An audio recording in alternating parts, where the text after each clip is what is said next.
హరయే నమః హరయే నమః హరయే నమః. వారి ఇద్దరికీ సుమేధుడు మంత్రోపదేశం చేశారు. నవార్ణ మంత్రం, ఆ మంత్రం ఎవరికి పడితే వాళ్లకు ఇవ్వవచ్చునా అనేటువంటి విషయం బోధించినటువంటి వారు, గురువులైనటువంటి వారు సుమేధుడు. దివ్యమైనటువంటి మేధస్సుకు ప్రతీక అన్నారు ఆయన. ఎవరికి ఇవ్వవచ్చు, ఎవరికి ఇవ్వకూడదు అనేటువంటి నిర్ణయం ఎవరు చేయాలి అంటే గురువులే చేయాలి తప్ప మాకు కూడా ఉపదేశం చేయవచ్చు కదా, ఎందుకు చేయకూడదు అనేటువంటి విషయాన్ని అడిగేటువంటి అవకాశం ఎవరికీ లేదు. కేవలం గురువు యొక్క నిర్ణయం, ఆ నిర్ణయం చేతనే ఇవ్వబడుతుంది. గురువు ఇక్కడ నిర్ణయం చేశారు.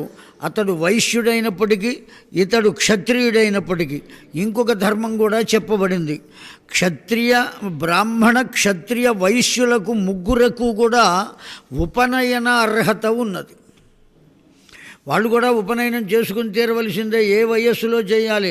బ్రాహ్మణునకు గర్భాష్టమే ఉపవీత, క్షత్రియునకు 11 సంవత్సరములకు ఉపనయనం కావాలి, వైశ్యునకు 13 సంవత్సరములకు ఉపనయనం కావాలి. ఆ ఉపనయనం చేయకపోతే ఆ తర్వాత చేయవలసిన ఆవశ్యకత కూడా లేదు అని చెప్పారు.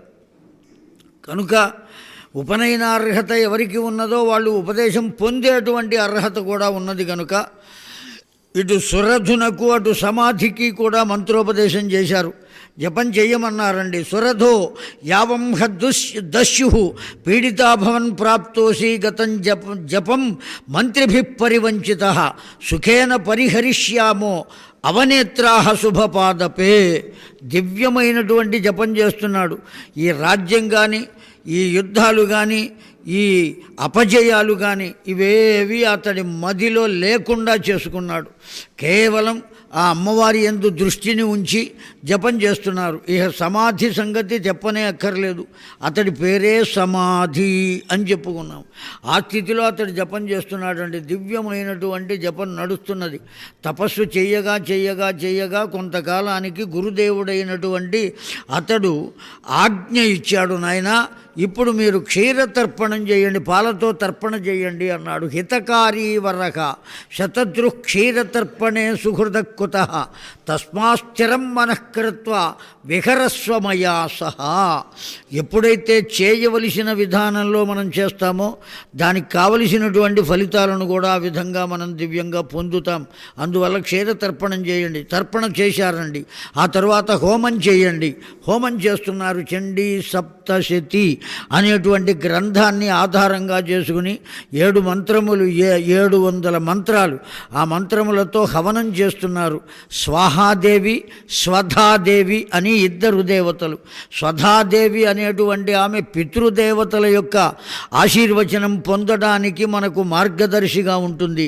స్వాహాదేవి అనబడేటువంటి ఆమె సాక్షాత్తు దేవతల యొక్క దివ్యత్వాన్ని పొందడానికి ఆధారమై ఉన్నది.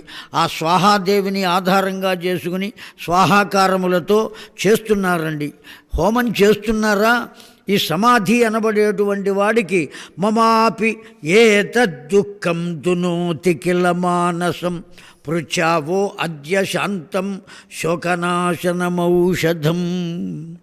మీరు కనుక హోమం చేసినట్లయితే చక్కగా అమ్మవారు కనబడుతుందయ్యా, మీరు ఏది కావాలంటే అది ఇస్తుంది అమ్మవారు వరప్రసాదంగా అని చెప్పారు కదా, ఇంతవరకు అమ్మవారు కనబట్టలేదు, మేము హోమం చేస్తున్నాం కదా అనేటువంటి సందేహం కలిగింది. సందేహం కలిగిన తర్వాత గురువుగారు చెప్పిన మాట, ఒక్క మాట గుర్తుకొచ్చిందండి. నీవు ఏది భక్షిస్తావో, ఏది భుజిస్తావో దాన్ని నివేదనగా పెట్టు అన్నారు. ఈ క్షత్రియునకు ఈ ఆలోచన వచ్చింది. నేను అప్పుడప్పుడు మాంసాహారాన్ని తీసుకుంటాను కదా, ఒకవేళ మాంసాహారాన్ని నేను పెట్టలేదు అనేటువంటి కోపంతో అమ్మవారు రాలేదా?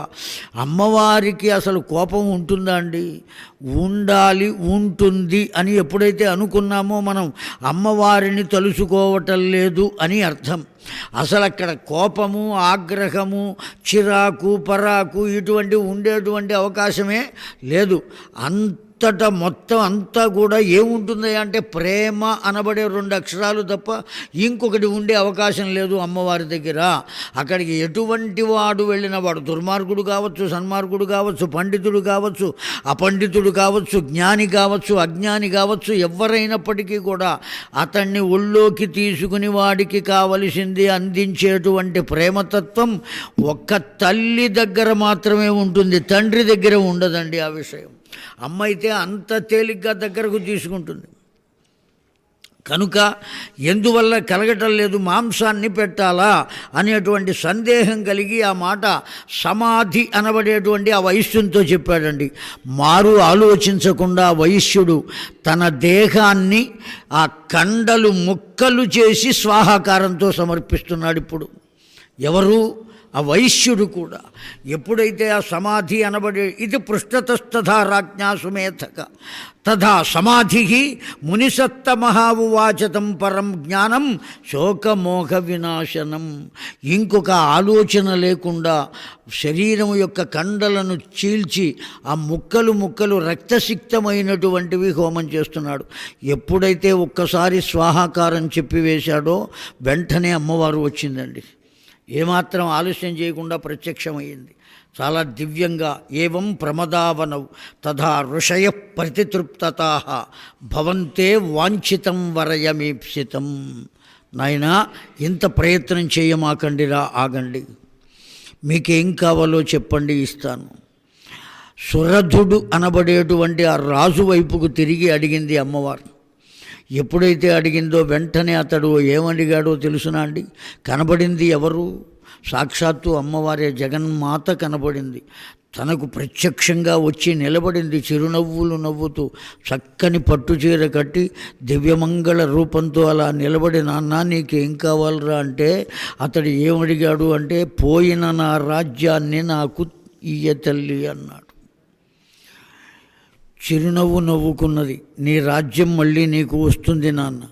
నీకు ఎవరు శత్రువులై నిన్ను మోసం చేసి నీ రాజ్యాన్ని అపహరించడానికి మ్లేచ్ఛులతో చేతులు కలిపారో వారే నీ వద్దకు వచ్చి నిన్ను రమ్మని తీసుకుని వెడతారు. అంతేకాదు మరుజన్మలో నీవు మన్వంతర నాయకుడవై మనువుగా పిలవబడతావు అని వరమిచ్చిందండి అమ్మవారు అతడికి.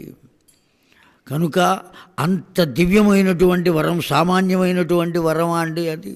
ఆ వరాన్ని అడగకుండానే ఇచ్చింది. నాకు ఈ వరం ఇవ్వవమ్మా అని అడగలేదు, అడగకుండానే ఇచ్చింది. వాడు అడిగిందల్లా సురధుడు అనబడేవాడు నా రాజ్యాన్ని నాకు ఇవ్వమన్నాడు అంతే. కానీ అతన్ని మనువును చేసి కూర్చుండబెట్టిందండి అమ్మవారు. నువ్వు మనువుగా ఉంటావురా అని వరం ఇచ్చింది. పరవశించిపోయాడు ఆ సురధుడు. సమాధి వైపుకు తిరిగి, నాయనా నీకేం కావాలిరా? అంతో ప్రేమతో అడిగిందండి అమ్మవారు. అడిగితే, అమ్మ మరల జన్మ లేకుండా వరం ఇవ్వవమ్మా అన్నాడండి. సంస్కారం అనేది ఎక్కడ ఉన్నదో చూడండి. ఆ క్షత్రియ రక్తము యొక్క లక్షణం ఇక్కడ ఉన్న రక్తము యొక్క లక్షణం. అది పౌరుషాన్నే కోరుకుంటుంది, ఇది శాశ్వతమైన ఆనందాన్ని కోరుకుంది. అందుకనే అతగాడికి వ్యాస భగవానుడు సమాధి అని పేరు పెట్టాడండి. ఆ సమాధి తత్వం ఉన్నదే. యోగ సమాధిలోకి వెడితే బయట ప్రపంచంతో సంబంధం ఉంటుందండి? మరణంతో సంబంధం ఉంటుందా? ఆయుర్దాయంతో సంబంధం ఉంటుందా? దేంతోనూ సంబంధం ఉండదు, ఎవరితోనూ సంబంధం ఉండదండి. వాడికి సంబంధం ఒక్కదాంతోనే ఉంటుంది. శాశ్వతమైన తత్వం ఏదో దాంతో సంబంధం ఉంటుంది, దాంట్లోనే రమిస్తూ ఉంటాడు. ఆ యోగ సమాధినిష్ఠుడైనటువంటి వాడు రమయతీతి. ఆ ఆనందం ఎట్లా ఉంటుంది అని మనం చెప్పలేమండి, వర్ణించలేం. పంచదార ఎట్లు ఉండును, తీయగా ఉండును అంటాం. తీపి ఎట్లుండును అంటే ఏం చెబుతామండి? నోట్లో వేసుకుని చూడరా అంటాం. కనుక అనుభవిస్తే కానీ తెలియనటువంటి ఆనందం, ఆ ఆనందాన్ని పొందుతాం. ఇప్పుడు ఇక్కడ సమాధి అడిగాడమ్మా, జన్మ రాహిత్యం కావాలమ్మా, మరల జన్మించటం అనేటువంటిది వద్దు తల్లి. నేను ఈ విధమైనటువంటి బాధలను చవి చూడలేను.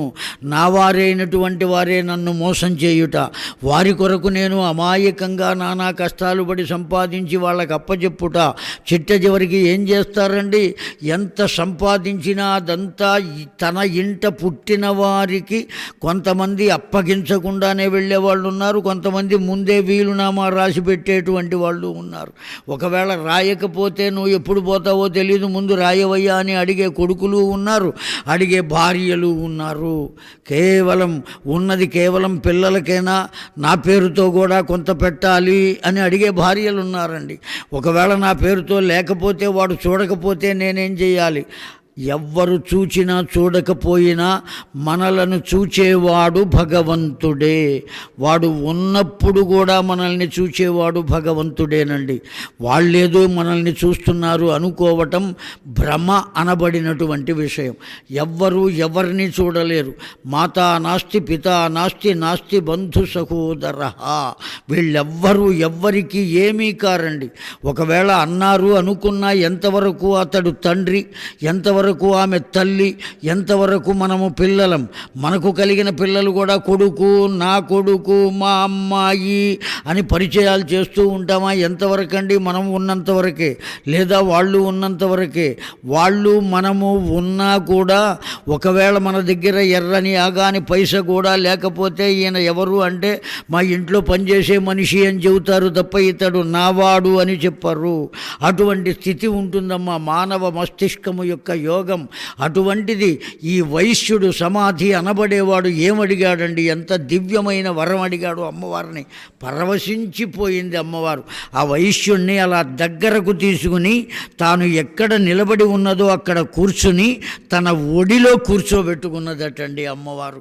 ఏమి ఆనందాన్ని పొందుతున్నాడండి. ఆ ఒడి ఎవరికి దొరుకుతుందండి? ఎట్లా దొరుకుతుంది? పసిపిల్లవాడు తల్లి ఒడిలో ఉన్నప్పుడు ఎంత ధైర్యంగా ఉంటాడో.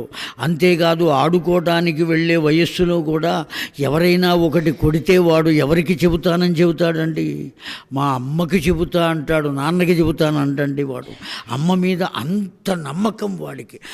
ఎక్కడ ఆడుకోవడానికి వెళ్ళినా ఓ పక్కన మా అమ్మ అక్కడ ఉన్నదా లేదా అని అట్టా చూసుకుని ఆవిడ ఉన్నది అనే ధైర్యంతో ఇక్కడ ఆడుకుంటూ ఉంటాడు. కనుక అమ్మ అంత బలం, అమ్మ అంత ధైర్యం, అమ్మ అంత సంపద. అందుకనే నా మాతు పరదైవతం, తల్లిని మించినటువంటి దైవం లేదండి. ఆ తల్లి కనుక వెళ్ళిపోయిందా మళ్ళీ మనం పొందేటువంటి అవకాశం లేదండి. కాలము, కన్న తల్లి ఈ రెండు గతించినాయా ఇక మళ్ళీ వచ్చే అవకాశం లేదండి. మనం పొందగలుగుతామా? 2026 సంవత్సరంలో ఫిబ్రవరి నెలలో 7వ తారీఖు కావాలి నాకు. దొరుకుతుందా అండి? వచ్చే అవకాశం లేదు. ఇవాళ 8, 7 వెళ్ళిపోయింది, గతించింది నిన్న. మళ్ళీ ఎక్కడ పొందుతామండి? 27లో పొందవచ్చు, కానీ 26లో మనం పొందలేమే. కనుక కన్న తల్లి కూడా అంతేనండి. ఒకడు వేశ్యాలోలుడై ఉన్న సంపదంతా వేశ్యకు పెట్టాడండి. ఆ వేశ్య బాగా పరిశీలన చేసి ఆవిడ ఓ విషయం తెలుసుకున్నది. వాడి తల్లి పేరు మీద 2 ఎకరాల పొలం ఉంది. తండ్రి లేడు గనక యథేచ్ఛగా తిరుగుతున్నాడు వాడు. ఉన్న సంపదంతా వేశ్యకు పెట్టేశాడు. చిల్లి గవ్వ లేదు. కేవలం ఆ తల్లి పేరిట ఉన్నటువంటి 2 ఎకరాలు ఉన్నది. అవి కూడా అపహరించాలని చూసింది ఆ వేశ్య. ఆ కారణం చేత ఒక్క రోజున వాడు వచ్చే సమయానికి తలకు ఒక వస్త్రాన్ని చుట్టుకుని కుయ్యో ముర్రు అని ఏడుస్తున్నదండి. దేనికి దుఃఖపడుతున్నావు, ఏమైంది నీకు అని మంచం చుట్టూ తిరుగుతున్నాడు. ఆవిడ తిరుగుతుంటే నాకు శిరోవాతం ఉన్నది, అయితే నేను డాక్టర్ని తీసుకొస్తానన్నాడు. ఇది తగ్గేది కాదు. వేశ్య కదండి, ఎన్ని అసత్యాలు చెబుతుందో. ఇది తగ్గేది కాదయ్యా. మొన్న ఈ మధ్య ఒక సన్యాసి మా దగ్గరికి వచ్చాడు. సన్యాసి వేశ్యల దగ్గరికి పెడతాడా అండి? ఎంత పెద్ద అబద్ధం చెప్పింది ఆవిడ. ఓ సన్యాసి మా దగ్గరికి వచ్చాడయ్యా. వచ్చినప్పుడు మేము అడిగితే ఆయన చెప్పాడు, 90 ఏళ్ళు దాటిన వృద్ధురాలి గుండెను తీసుకొచ్చి ఈ శిరస్సుకు కడితే అప్పుడు నీ రోగం తగ్గుతుంది అన్నాడు. 90 ఏళ్ల ముసల్ది మాకెక్కడ దొరుకుతుంది? స్త్రీ ఎక్కడ దొరుకుతుంది? ఆవిడ్ని చంపితే ఎవరు ఊరుకుంటారు? ఆ గుండె ఎలా దొరుకుతుంది? ఈ రోగం ఎలా తరుగుతుంది? నేను ఇలా మరణించవలసిందే అని గొల్లునై ఏడ్చింది. వీడికి వెంటనే మెదడులో మెదిలింది. ఎవరున్నారండి 90 ఏళ్ళు దాటి 96 సంవత్సరాల వయస్సులో తన పని తాను చేసుకుంటూ ఎక్కడెక్కడ తిరిగినా ఇంటికి వచ్చిన ఆ పిల్లవాడికి ఇంత గంజి ఉడకబోసి వాడికి పోసి తాను త్రాగేటువంటి తల్లి గుర్తుకొచ్చింది వాడికి.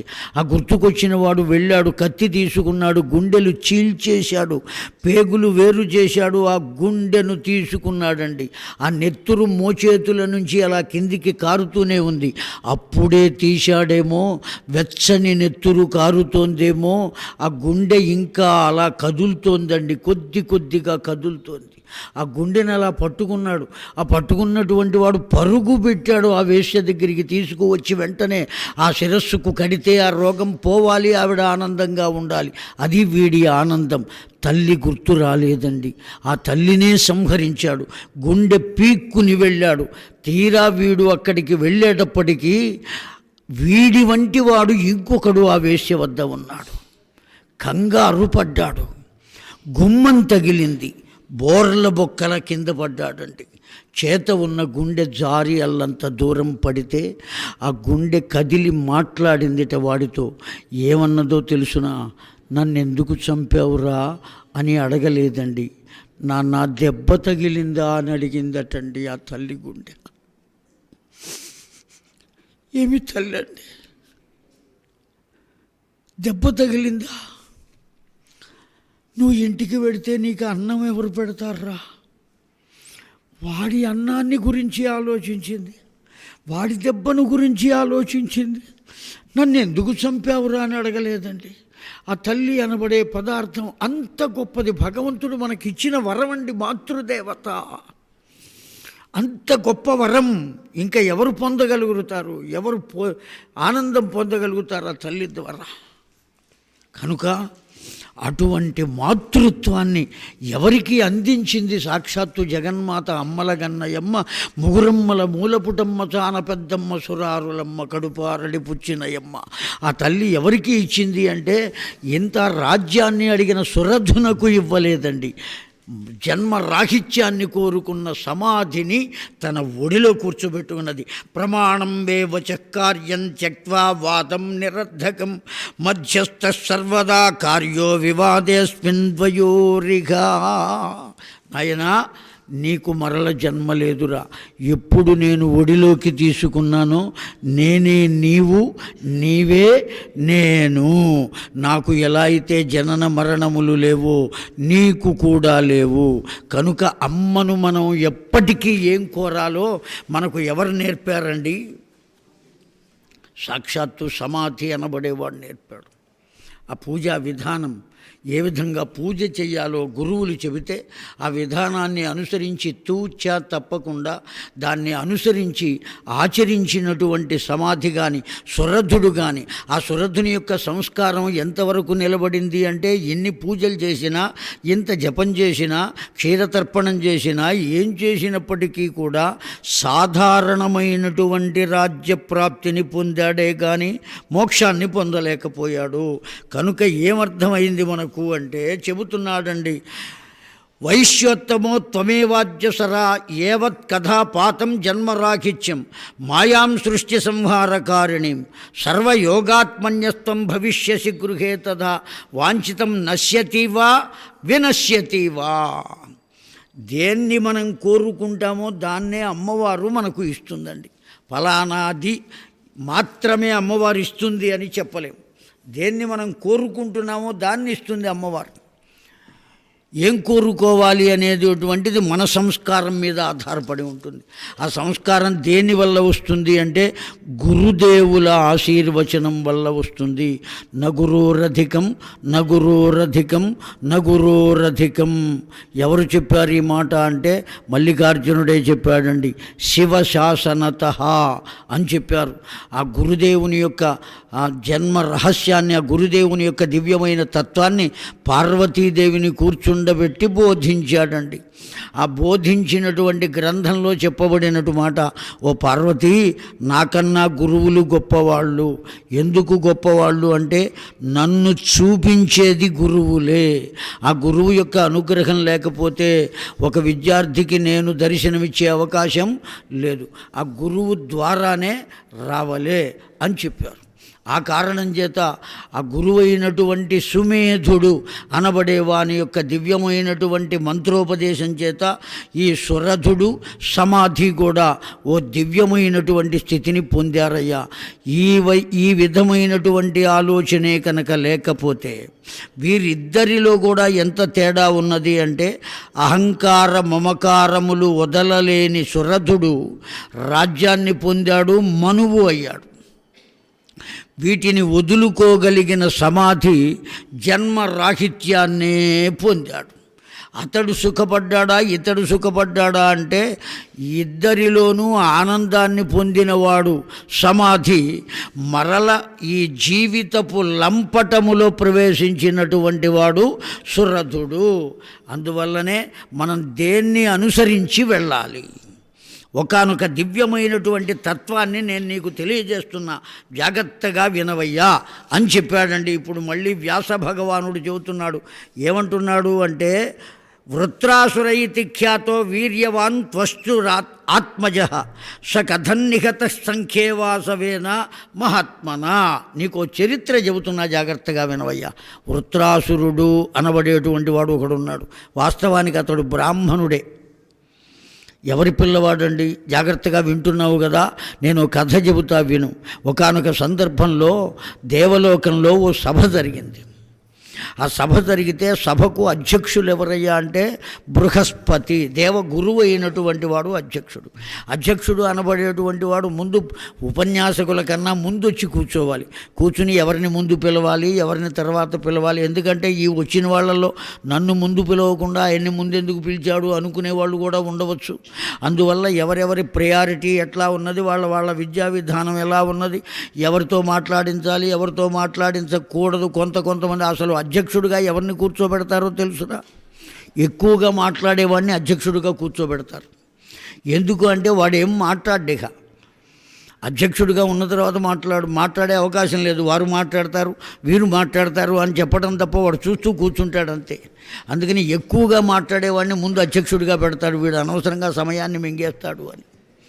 కనుక ఆ అధ్యక్ష తత్వం ఉన్నదే అటువంటి తత్వాన్ని తెలియజేస్తుంది. ఇక్కడ ఈ ఉన్నటువంటి ఆ దేవతలు మొత్తం అంతా సభ చేస్తే అధ్యక్షుడిగా బృహస్పతిని పెడితే ఆయన సమయానికి రాలేదండి. అధ్యక్షుడు రాలేదు కదా సమయానికి, గురుదేవులు రాలేదు. మరి ముహూర్తం పెట్టుకున్నాం మనం, సభా ప్రారంభం దీపారాధన దీప ప్రజ్వలన చెయ్యాలి కదా అని ఆలోచన చేసి దేవేంద్రుడు మనం ముహూర్తం ప్రకారం సభ ప్రారంభిద్దాం, గురుదేవులు వచ్చిన తర్వాత వారిని అక్షస్థ స్థానంలో కూర్చోబెడదాం అని అందరికీ చెప్పి సభ ప్రారంభించారండి. ప్రారంభం అయిపోయిన తర్వాత బృహస్పతి వచ్చాడు అక్కడికి. తే ఆగతంతు తదా ప్రస్తుః విష్ణుః ఏ ప్రేరయితః తత్ర దేవేంద్రం సత్వధరపరః. ఆ దేవేంద్రుడు సభ ప్రారంభించేశాడు, ఏదో మాట్లాడుతున్నాడు. ఆ సందర్భంలో బృహస్పతి అడుగుపెట్టారండి. బృహస్పతి అడుగుపెట్టేటప్పటికీ సభ ప్రారంభమైపోయింది. నన్ను అధ్యక్షుడిగా పిలిచి నేను రాకుండానే సభ ప్రారంభిస్తే నా విలువ ఏమి ఉన్నది అని ఆలోచించినటువంటి అధ్యక్ష స్థానంలో ఉండవలసిన బృహస్పతి వెంటనే వెనక్కి తిరిగారటండి. ప్రతిలోమజలేఫేన శాంతిత, మెదలకుండా వెనక్కి తిరిగారు. వెనక్కి తిరిగి వెళ్ళిపోతుంటే అప్పుడు చూశాడు దేవేంద్రుడు. అక్కడ మైకు వదిలేసి పరుగు పెట్టాడు బృహస్పతి కోసం.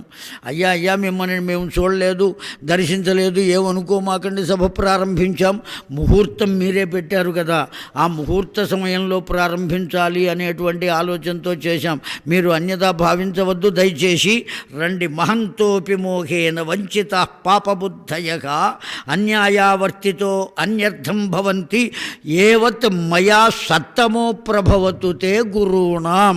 మీ పాదాలు మేము సేవిస్తున్నాం, దయించి మమ్మల్ని కరుణించి మీరు వచ్చి ఆసీనులు కండి, అధ్యక్షులు ఉండి సభను నడపండి.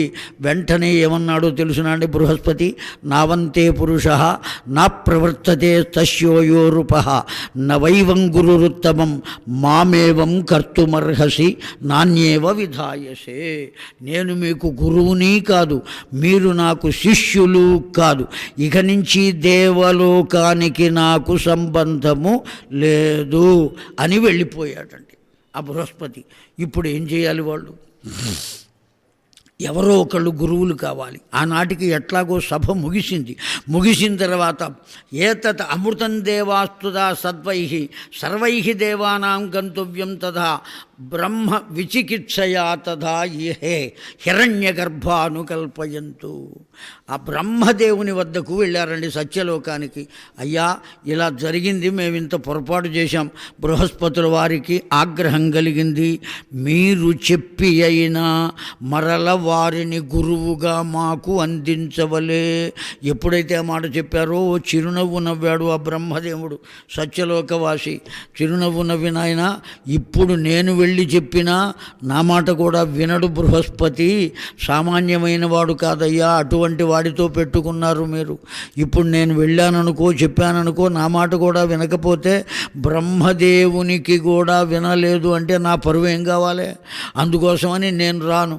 కానీ మీకు గురువు కావాలి కనుక ఒక గురువుని అప్పచెబుతా, ఆ గురువుని తీసుకువెళ్ళండి, అతన్ని గురువుగా భావించి సేవించి పూజించండి, అతడి ద్వారా మీకు ఏది కావాలో అది పొందండి అని త్వష్ట ప్రజాపతి యొక్క పుత్రుడైన విశ్వరూపుడు అనబడేటువంటి మహానుభావుని ఆ దేవతలకు గురువుగా వర్తింపచేసి పంపించాడండి. ఇదిగో ఇతడే మీ గురువు, తీసుకువెళ్ళండి, ఆ సింహాసనం మీద కూర్చోబెట్టి గురువుగా అభిషేకించి మీరు కావలసింది అర్థించండి. ఆ బృహస్పతి ఎంతటి వాడో ఈ విశ్వరూపుడు కూడా అంతటి వాడయ్యా, అంత విద్యావంతుడు, అంత నేర్పరి, అంత గొప్పవాడు. ఎవరైనా త్వష్ట ప్రజాపతి యొక్క పుత్రుడు, అతడికి త్రిశిరస్కుడు అని పేరండి. 3 తలలు ఉంటాయట ఆయనకు. ఒక తలతో నిరంతరము వేదాధ్యయనం చేస్తూ ఉంటాడు. ఎంతకాలం చదువుతాడయ్యా ఒక శిరస్సుతో అంటే? వేదాధ్యయనం ఎంతకాలం చదవాలో మనకేం తెలుస్తుందండి? ఇవాళ రోజున ఓ 12 సంవత్సరాలు కష్టపడితే ఓ వేదాన్ని అధ్యయనం చేయవచ్చు అని చెబుతున్నాం. భరద్వాజుల వారు ఎంతకాలం చదివారు అంటే 7 జన్మల పాటు చదివారట వేదాధ్యయనం. ఒక్క జన్మ కాదు, 7 జన్మలండి. మళ్ళీ మళ్ళీ మళ్ళీ మళ్ళీ పుడుతూనే ఉన్నాడు, వేద విద్యార్థిగానే వస్తున్నాడు. ఆ దేవేంద్రుడు అడిగట, ఎన్నిసార్లు పుడతావయ్యా నువ్వు అని. వేదం ఇంకా పూర్తి కావట్లేదయ్యా, ఏం చెయ్యమంటావు అని అడిగట్టండి ఆ భరద్వాజుల వారు. ఇప్పటి వరకు నువ్వు ఎంత వేదం చదివావో నువ్వు చూస్తావా అని అడిగితే, ఒక్కసారి చూపించవయ్యా అని దేవేంద్రుని అడిగితే, ఇంత మట్టి కుప్ప గుప్పెడు అక్కడ పోసి ఇదిగో ఇంతవరకు చదివావన్నట్ట. ఇంకా చదవవలసింది ఎంతుంది అని అడిగారు భరద్వాజుల వారే. ఓ పర్వతాన్ని చూపించారటండి. 7 జన్మల పాటు చదివితే ఆయన చదివిన వేదం ఎంత అంటే గుప్పెడు మట్టి ఎంత. ఇంకా అధ్యయనం చేయవలసింది ఎంత ఉన్నది అంటే పర్వతమంతా. ఇప్పుడు చెప్పండి, ఎవరు విద్యార్థి, ఎవరు గురువు, ఎంతవరకు విద్య పొందాం, ఆ విద్యకు పారమేమైనా ఉన్నదా, అంతు ఉన్నదా, ఎంతవరకు పొందాలని. అందుకనే పెద్దలు ఒక చిన్న మాటతో తీసి పక్కన పెట్టారు, ముఖే ముఖే సరస్వతి. అంతే. నువ్వు ఎవరి దగ్గరికి వెళ్ళినా వినయంగా వాళ్ళ దగ్గర ఏ మంచి ఉన్నదో అది తీసుకో, అనవసరంగా విమర్శించకు. వాళ్ళ దగ్గర ఉన్న మంచి తీసుకో. ఒకవేళ నీకు మంచిగా అనిపించలేదా, మెదలకుండా తల ఉంచుకుని పక్కకు వెళ్ళు, అంతే తప్ప అనవసరంగా వాళ్ళ జోలికి వెళ్ళవద్దు. ఎప్పుడు ఏ విద్య వారిలో నుంచి బయటకు వస్తుందో ఏమీ తెలియదు, ఏ రకంగా వస్తుందో తెలియదు. అందువల్ల మనం ఎవరి పట్లైనా ఎలా ఉండాలో చెప్పారు, ఎవరిని నిరసించరాదు అని చెప్పారు. దానికే మన పెద్దవాళ్ళు ఓ సామెత చెప్పారు, ఏ పుట్టలో ఏ పాము ఉన్నదో. అనవసరంగా చేపెడితే ఏమవుతుందండి? అది నిద్రపోయే జర్రుగొడ్డు కావచ్చు, లేదా నల్లగా ఉండే తాచుప్రాము కావచ్చు. ఆ త్రాచుపాము కనుక చేయి పెడితే ఏం చేస్తుందండి? ఇక ఆ తర్వాత ఎక్కడా చేయి పెట్టకుండా ఉండే పరిస్థితి ఏర్పడుతుంది. అందువల్ల ఏ విధంగా మనం ప్రవర్తించాలి ఆ విషయాన్ని తెలుసుకోవాలి. మూడు శిరస్సులు ఉంటే ఒక శిరస్సుతో నిరంతరం వేదాధ్యయనం నిరంతరం చేస్తూ ఉంటాడు. రెండవ శిరస్సుతో ఏం చేస్తాటండి, తన వద్దకు వచ్చినటువంటి వాళ్ళకి ఆ రెండవ శిరస్సుతో వేదం చెబుతూ ఉంటాట. అర్థమవుతున్నదా ఇప్పుడు ఏం చేస్తున్నాడో? ఇటు నుంచి వేదం చదువుతున్నాడు, ఇటు నుంచి చెబుతున్నాడండి. మీ దివ్యత్వం అంటే అది ఎవరికి కుదురుతుంది అట్లా?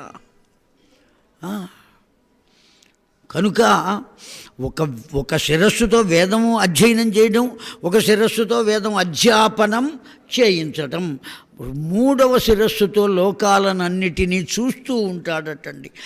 కొన్ని గ్రంథాల్లో మత్తుపానీయ సేవనం చేస్తాడు అని కూడా ఉన్నది.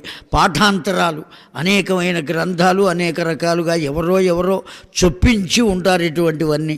కనుక భాగవతం, దేవి భాగవతం వ్యాస భగవానుడు మాత్రం ఏం చెప్పాడంటే సర్వైహి లోకానాం దృశ్యతే, వాటిని చూస్తూ ఉంటాడటండి లోకాలన్నిటినీ. 3 తలలు కలిగి ఉంటాడు. ఆ 3 తలలు కలిగిన త్రిశిరస్కుడు విశ్వరూపుడు అని పిలువబడేటువంటి ఆ మహానుభావుణ్ణి దేవతలు ఇప్పుడు గురువుగా స్వీకరించి తీసుకువెళ్ళి పట్టాభిషేకం చేశారు. గురువుగా చేసి యాగశాలను చూపించి, గురుదేవా మాకు కావలసినటువంటి, మేము విజయాన్ని పొందడానికి కావలసినటువంటి మంత్రజపాలు యజ్ఞయాగాది క్రతువులు ఇవన్నీ మీరు నిర్వహించవలసింది. సహాయం ఏ తత్ ఆసాధ్య ఛద్మన సాత్వికేన కథం చ దేవ్యాక నిఘతో గురూణం దైత్యసౌకేన హేతునా. ఈ దేవతలమైనటువంటి మా అందరి క్షేమం కోసం, రాక్షసుల వల్ల మాకు ఏ విధమైనటువంటి భయము భ్రాంతి కలగకుండా ఉండటం కోసం మీరు చేయవలసినటువంటి క్రతువులన్నీ ఆచరించవలసింది అని అర్థించాడు దేవేంద్రుడు. వింటున్నారు కదండి. అలా అర్థించిన వెంటనే ఆ సరేనన్నారు గురుదేవులు. ఆ కమండలం తీసుకున్నారు, దండం తీసుకున్నారు, యాగశాల ప్రవేశం చేశారండి. చేసి ఆయన యాగశాలలో కూర్చున్నారు, యోగనిష్ఠులై ఉన్నారు. ఈ దేవేంద్రుడు సభకు వచ్చేశాడా? ఓ సందేహం కలిగింది దేవేంద్రునకు. ఈ విశ్వరూపుడు కేవలం మనకు మాత్రమే క్షేమం కలగటం కోసం చేయవలసిన క్రతువులన్నీ చేస్తున్నారా, లేదు రాక్షసులకు కూడా క్షేమం కలగటానికి కావలసినవి చేస్తున్నారా? ఆ సంకల్పం చెప్పేటప్పుడు మనం అన్నీ చెబుతాం కదండి, పేర్లు. ఎన్ని పేర్లు చెబుతామో అదే అష్టోత్తర శతనామార్చన. పైగా ఇంకా విచిత్రమైన రహస్యం ఒక్కటి చెప్పమంటారా అండి? గోత్రోద్భవస్య శర్మాణం నామధేయస్య ధర్మపత్ని సమేతస్య అంటాడా? ఆమె పేరు చెప్పండి అంటాడు. మళ్ళీ ధర్మపత్ని సమేతస్య అన్న తర్వాత మళ్ళీ పేరు ఎందుకండి? ఈ ధర్మపత్ని కాక ఇంకో ఆవిడ ఉందా మళ్ళీ? ఓ పక్కన ధర్మపత్ని సమేతస్య అంటున్నావు కదా, అయినా సరే ఆవిడ పేరు చెప్పాలి. ఆవిడ వెంటనే పక్క నుంచి గిల్లుతూ ఉంటుంది, నా పేరు చెప్పలేదు అని. అసలు నాకు తెలిసినంతవరకు వీడి పేరు కూడా చెప్పక్కర్లా, వీడి గోత్రం కూడా చెప్పక్కర్లా, వీడెవ్వడో, వీడెందుకు భూమి మీదకి వచ్చాడో సర్వము వాడికి తెలుసండి. వాడే పంపించాడు వీడిని భూమి మీదకి. ఫలానా పేరు వీడికి అని చెప్పారు. మీరు బాగా మీకు ఆలోచన చేస్తే అగస్త్యనాడి శాస్త్రం అని ఒకటి ఉన్నదండి. ఆ అగస్త్యనాడి శాస్త్రంలో ఎవరి పేరుతో ఉన్న జాతకం వాళ్ళకు ఉన్నదండి. వాళ్ళు చూసి చెబుతారు ఆ తాళపత్ర గ్రంథాల్లోంచి తీసి. ఆ అగస్త్యనాడి రహస్యం, దానివల్ల మొత్తం భూమండలం మీద ఎంతమంది ఉన్నారో వాళ్ళందరి పేర్లతో జాతకాలు ఉంటాయి అందులో. 2-3 సార్లు వెళ్ళి నేను పరీక్ష చేసి చూసా తెలుసుకుందామని. ఆ పేరు వచ్చేటప్పటికి వాళ్ళు మొత్తం చూస్తారండి, అన్నీ ట్యాగిల్ అవుతాయి, అన్నీ కలుస్తాయి మనం చెప్పినవన్నీ. మనం చెప్పక ముందే వాడు చెబుతాడు ఇవన్నీ. ఇదిగో ఇట్లా ఉన్నది, ఇంతమంది మేనమామలు, ఈ భార్య పేరు ఇది, ఈ విధంగా ఉన్నది, మొత్తం చెప్పేస్తాడు వాడు. ఎట్లా ఉన్నదండి? భారతీయ సనాతన ధర్మంలో అనేకములైనటువంటి శాస్త్రములు ఉన్నవి, అనేకములైనటువంటి తత్వములు ఉన్నవి.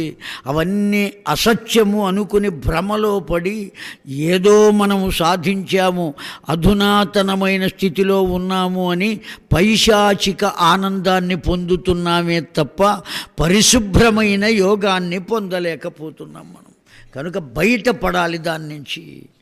ఆ సనాతనమైనటువంటి ధర్మాన్ని వెలికి తీసుకుని హాయిగా ఒడిని చేర్చుకోవాలి. రాజ్ఞాపిసే తదా యాదః చ తద్భవేత్ సందేహం కృతయ. ఎప్పుడైతే వాడికి సందేహం కలిగిందో వెంటనే దేవేంద్రుడు ఏం చేశాడండి, ఎందుకు సందేహం కలుగుతుంది అనేటువంటి ప్రశ్న. ఆ ప్రశ్న ఎవరికి? మనకు. అతన్ని తీసుకొచ్చారు, గురువుగా అభిషేకించారు. గురుదేవ మీరు మాకు సహాయం చేయండి అన్నారు. ఆయన చేస్తాడు కదా, ఆయన మీద సందేహం ఎందుకు పడాలి? దేవేంద్రునికి అన్ని విషయాలు తెలుసు, అందుకే సందేహపడ్డాడు. ఏమిటా సందేహం అంటే, త్వష్ట ప్రజాపతి విశ్వరూపునకు తండ్రి కదా అండి. తల్లి ఎవరు అంటే రాక్షసకాంత. పిల్లలకు సహజంగా తల్లి వైపు బంధువుల మీదే ప్రేమ ఎక్కువ ఉంటుందండి. మేనమామ వచ్చాడంటే చాటంత మొహం అవుతుంది. బాబాయ్ వచ్చాడు అంటే బాబాయా అంటాడు వాడు. అందుకనే వేమన యోగి ఏమని చెప్పాడండి, ఆలివంక వారు ఆత్మబంధువులయ విశ్వదాభిరామ వినురవేమ. ఆ భార్య వంక వాళ్ళందరూ కూడా ఆత్మబంధువులట. వాళ్ళకి ఉన్న స్వతంత్రం చాలా కాస్తా కూస్తానా అండి. బంట్రోత్ వచ్చి కలెక్టర్ గారు మీ ఇంటికి బంధువులు వచ్చారంటే చెప్పులు ఎక్కడున్నాయని అడిగేటవాడు ఆ కలెక్టరు. బంధువులు వచ్చారు మిమ్మల్ని రమ్మనమన్నారంటే చెప్పుల గురించి అడుగుతారేమంటే, ఆవిడికి సంబంధించిన వాళ్ళైతే చెప్పులు ఒంటింటి దగ్గర వదిలి అక్కాయి అంటూ పెడతారా.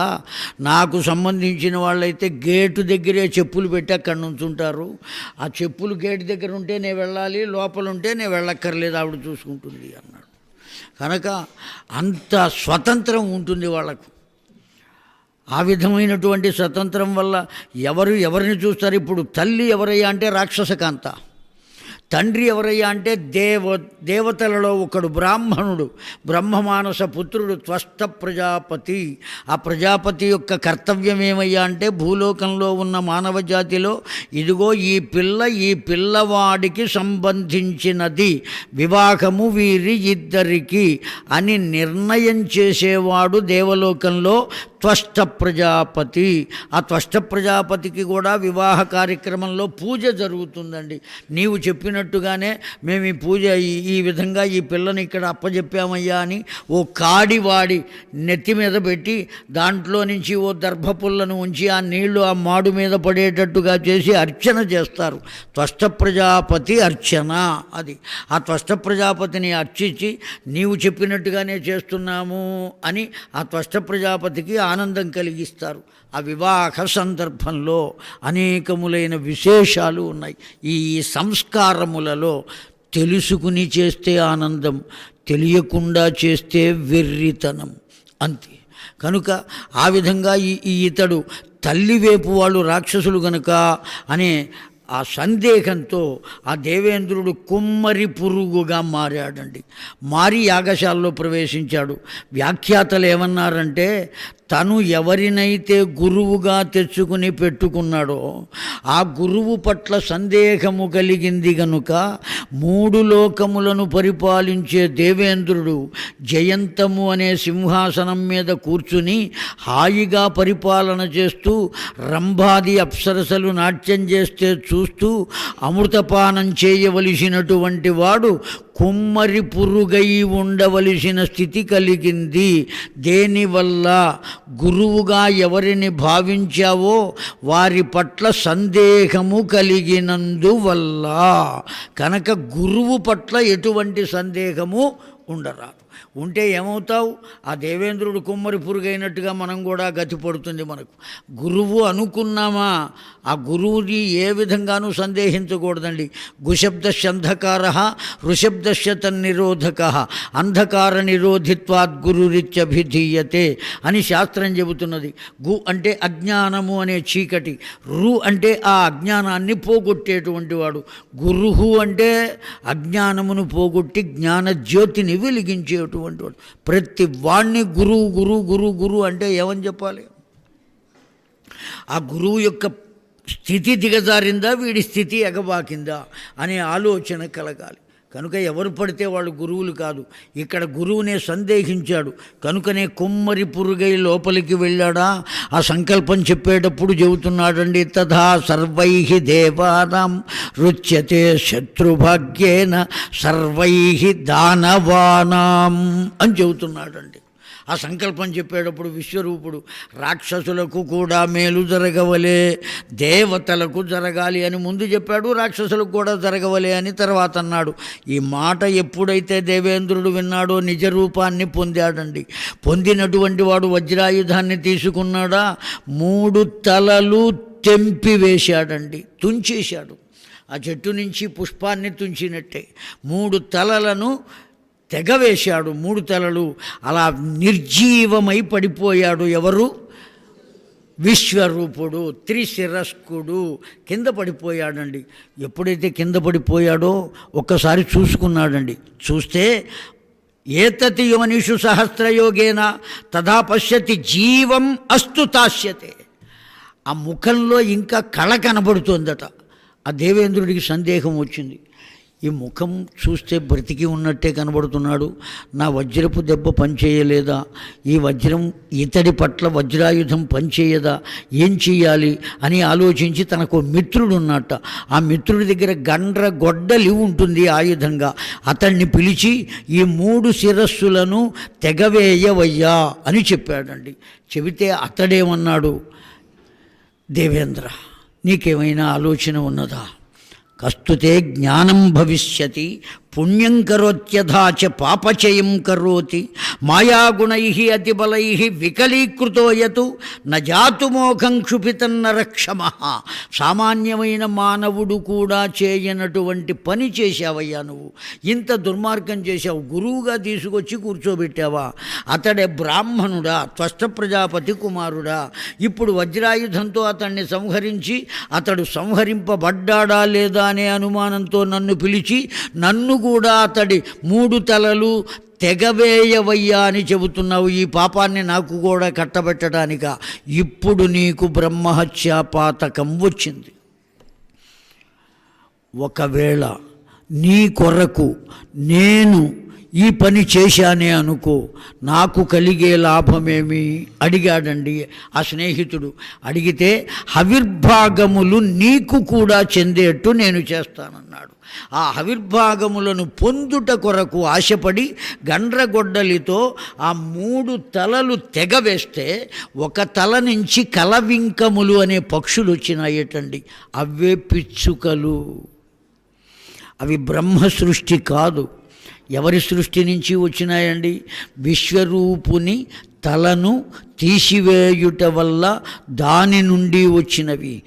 ఇంకొక తల నుండి వచ్చినటువంటి పక్షులు వడ్రంగి పిట్టలు అంటారు, చెక్కలను గుచ్చి లాగుతూ ఉంటాయి. అర్థమైందా అండి? ఇంకొకటి ఏవయ్యా కౌచుకములు అన్నారు, క్రౌంచ పక్షులు అని ఏం చెబుతాం. ఇలా 3 తలల నుండి కొంచె పిట్టలండి, క్రౌంచ మిథునము అంటాం. ఆ కొంచె పిట్టలు వచ్చినాయి. ఈ 3 రకాలైనటువంటి పక్షులు విశ్వరూపుని నుండి వచ్చినాయే కానీ బ్రహ్మ సృష్టి కాదండి. వాటికి బ్రహ్మదేవునికి సంబంధం లేదు. ఇలా వచ్చినటువంటి ఆ పక్షులు బాగా లోకంలో అభివృద్ధి చెందినవి అని చెప్పారు వ్యాస భగవానుడు జనమేజయ మహారాజుకు. ఈ చరిత్రనంతా కూడా చెబుతూ త్యక్త సమస్త జనమోహకరీం భవానీం మత్స్యాదియోనిషు సహస్రయోగేషు సజ్జ సాక్షాద్భవతి పశ్యతి. అనేకములైనటువంటి అవతారములను పొందినటువంటి ఆ తల్లి యొక్క కరుణ ఎంత గొప్పగా ఉంటుందో ఇక్కడ చూపించారండి. ఎప్పుడైతే విశ్వరూపుడు సంహరింపబడ్డాడో దేవేంద్రుని పట్ల ఆగ్రహం కలిగింది. ఎవరికి కలిగింది? బ్రహ్మదేవునకు కాదు కలిగింది. పంపించాడు కదా బ్రహ్మదేవుడు. బ్రహ్మదేవుడికి ఏం కలగల? ఎవరి పుత్రుడై ఉన్నాడో వారికి ఆగ్రహం కలిగిందండి. ఎవరి పుత్రుడని చెప్పుకున్నాం? ఈ విశ్వరూపుడు త్వష్ట ప్రజాపతి యొక్క పుత్రుడు. ఆ త్వష్ట ప్రజాపతికి ఆగ్రహం కలిగింది, దుఃఖం కలిగింది. ఏం చెయ్యడానికి సిద్ధపడ్డాడు? అభిచార హోమము. అభిచార హోమము అంటే క్షుద్ర హోమము అని అర్థం. క్షుద్ర హోమం అంటే ఏమిటయ్యా? ఎదుటివారి నాశనము కొరకు చేసేది ఏదైనా క్షుద్ర హోమం. ఎదుటివారి బాగు కోసం చేసేటువంటిది హోమం కాదు, యాగము అని చెప్పారు. హోమానికి, యాగానికి, యజ్ఞానికి చాలా తేడా ఉన్నదండి. మనకున్నటువంటి దోషాన్ని పోగొట్టుకోవడానికి చేస్తే అది హోమము. ఒక కోరికతో చేస్తే అది యజ్ఞము. ఏ కోరిక లేకుండా లోకక్షేమము కొరకు చేస్తే అది యాగము అని పిలువబడుతున్నది. అర్థమైందండి? కనుక ఈ విధమైనటువంటివి చెయ్యాలి అంటే దానికి కావలసినటువంటి పవిత్రత కావాలి, యోగం కావాలి, వస్తు సముచ్చయం కావాలి, మంత్రయోగం ఉండాలి. ఇన్ని ఉంటే కానీ ఆ యోగం పరిపూర్ణమయ్యేటువంటి అవకాశం లేదు. ఇప్పుడు అతడు ఏం చేశాడు? అభిచార హోమం. కేవలం రాత్రిపూట మాత్రమే చేస్తారండి ఇవి. సూర్యాస్తమయాత్ పరం, ఆ తరువాతనే చేయాలి ఈ క్షుద్ర హోమాలు. ఏమిటయ్యా, ఎందుకు క్షుద్రము అంటే దేవేంద్రుని చంపగలిగిన కొడుకు కావాలి.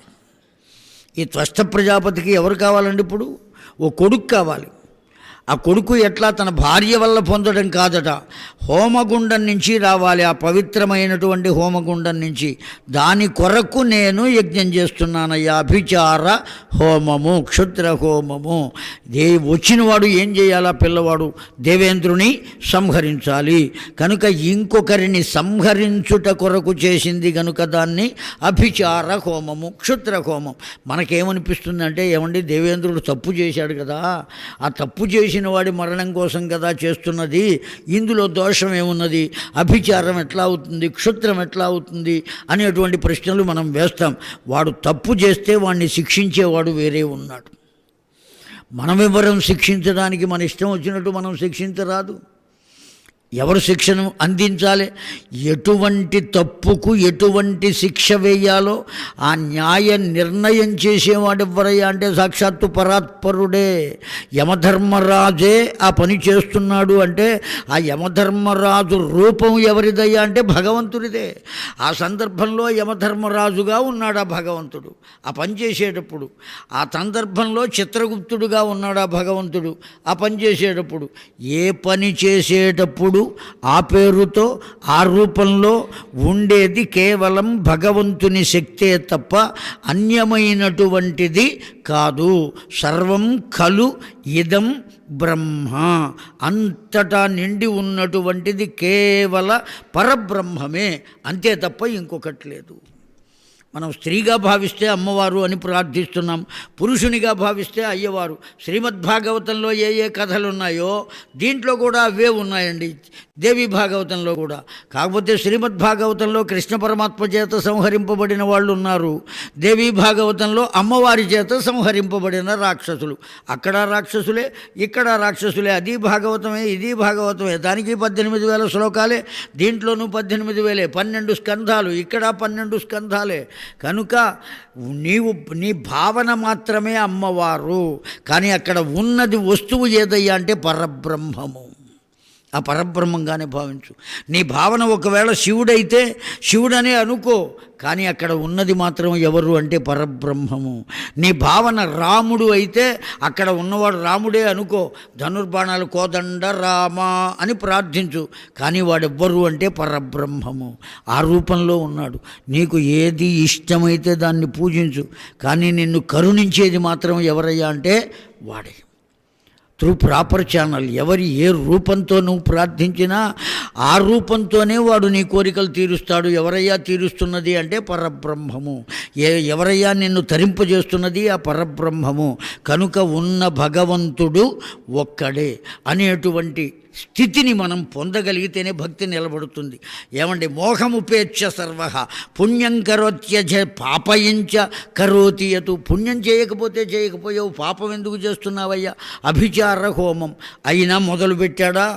ఎంత ఆవేశంతో ఉన్నాడండి ఆ త్వష్ట ప్రజాపతి. నా పుత్రుణ్ణి గురువుగా తీసుకువెళ్ళి సంహరిస్తారా?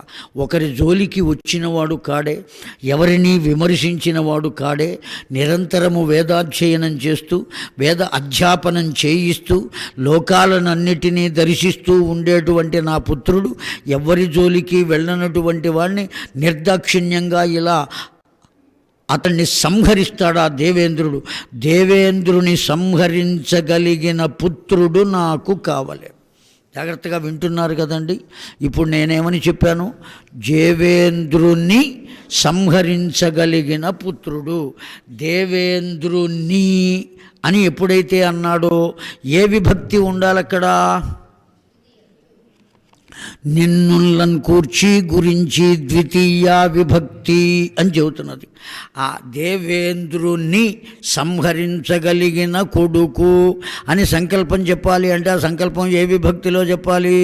ద్వితీయ విభక్తిలో చెప్పాలి. చెబితే ఆ పని అయిపోతుంది. సంకల్పం చేస్తే భగవంతుడు చేస్తాడు, అయిపోతుంది. కానీ ఆవేశం చేత, ఆక్రోశం చేత, ఆగ్రహం చేత తాను ఏం మాట్లాడుతున్నాడో తెలియని స్థితిలో ద్వితీయ విభక్తిలో చెప్పవలసిన వాడు తృతీయ విభక్తిలో చెప్పాడండి.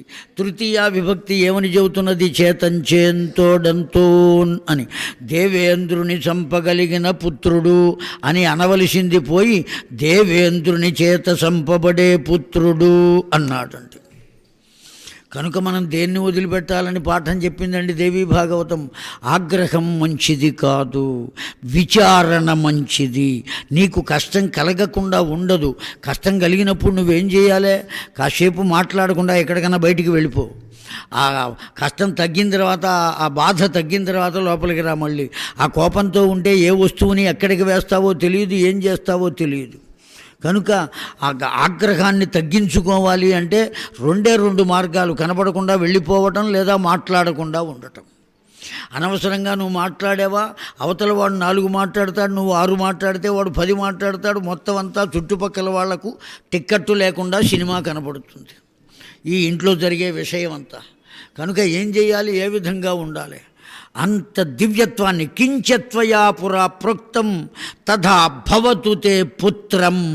ఆ పుత్రుణ్ణి పొందడానికి ఇంతగా చేసి దేవేంద్రుని చేత చంపబడే పుత్రుడు కావాలని ఎప్పుడైతే అడిగాడో సంకల్పం ప్రకారమే జరుగుతుంది. ఆ హోమగుండము నుండి ఓ దివ్యమైన పురుషుడు పుట్టాడండి.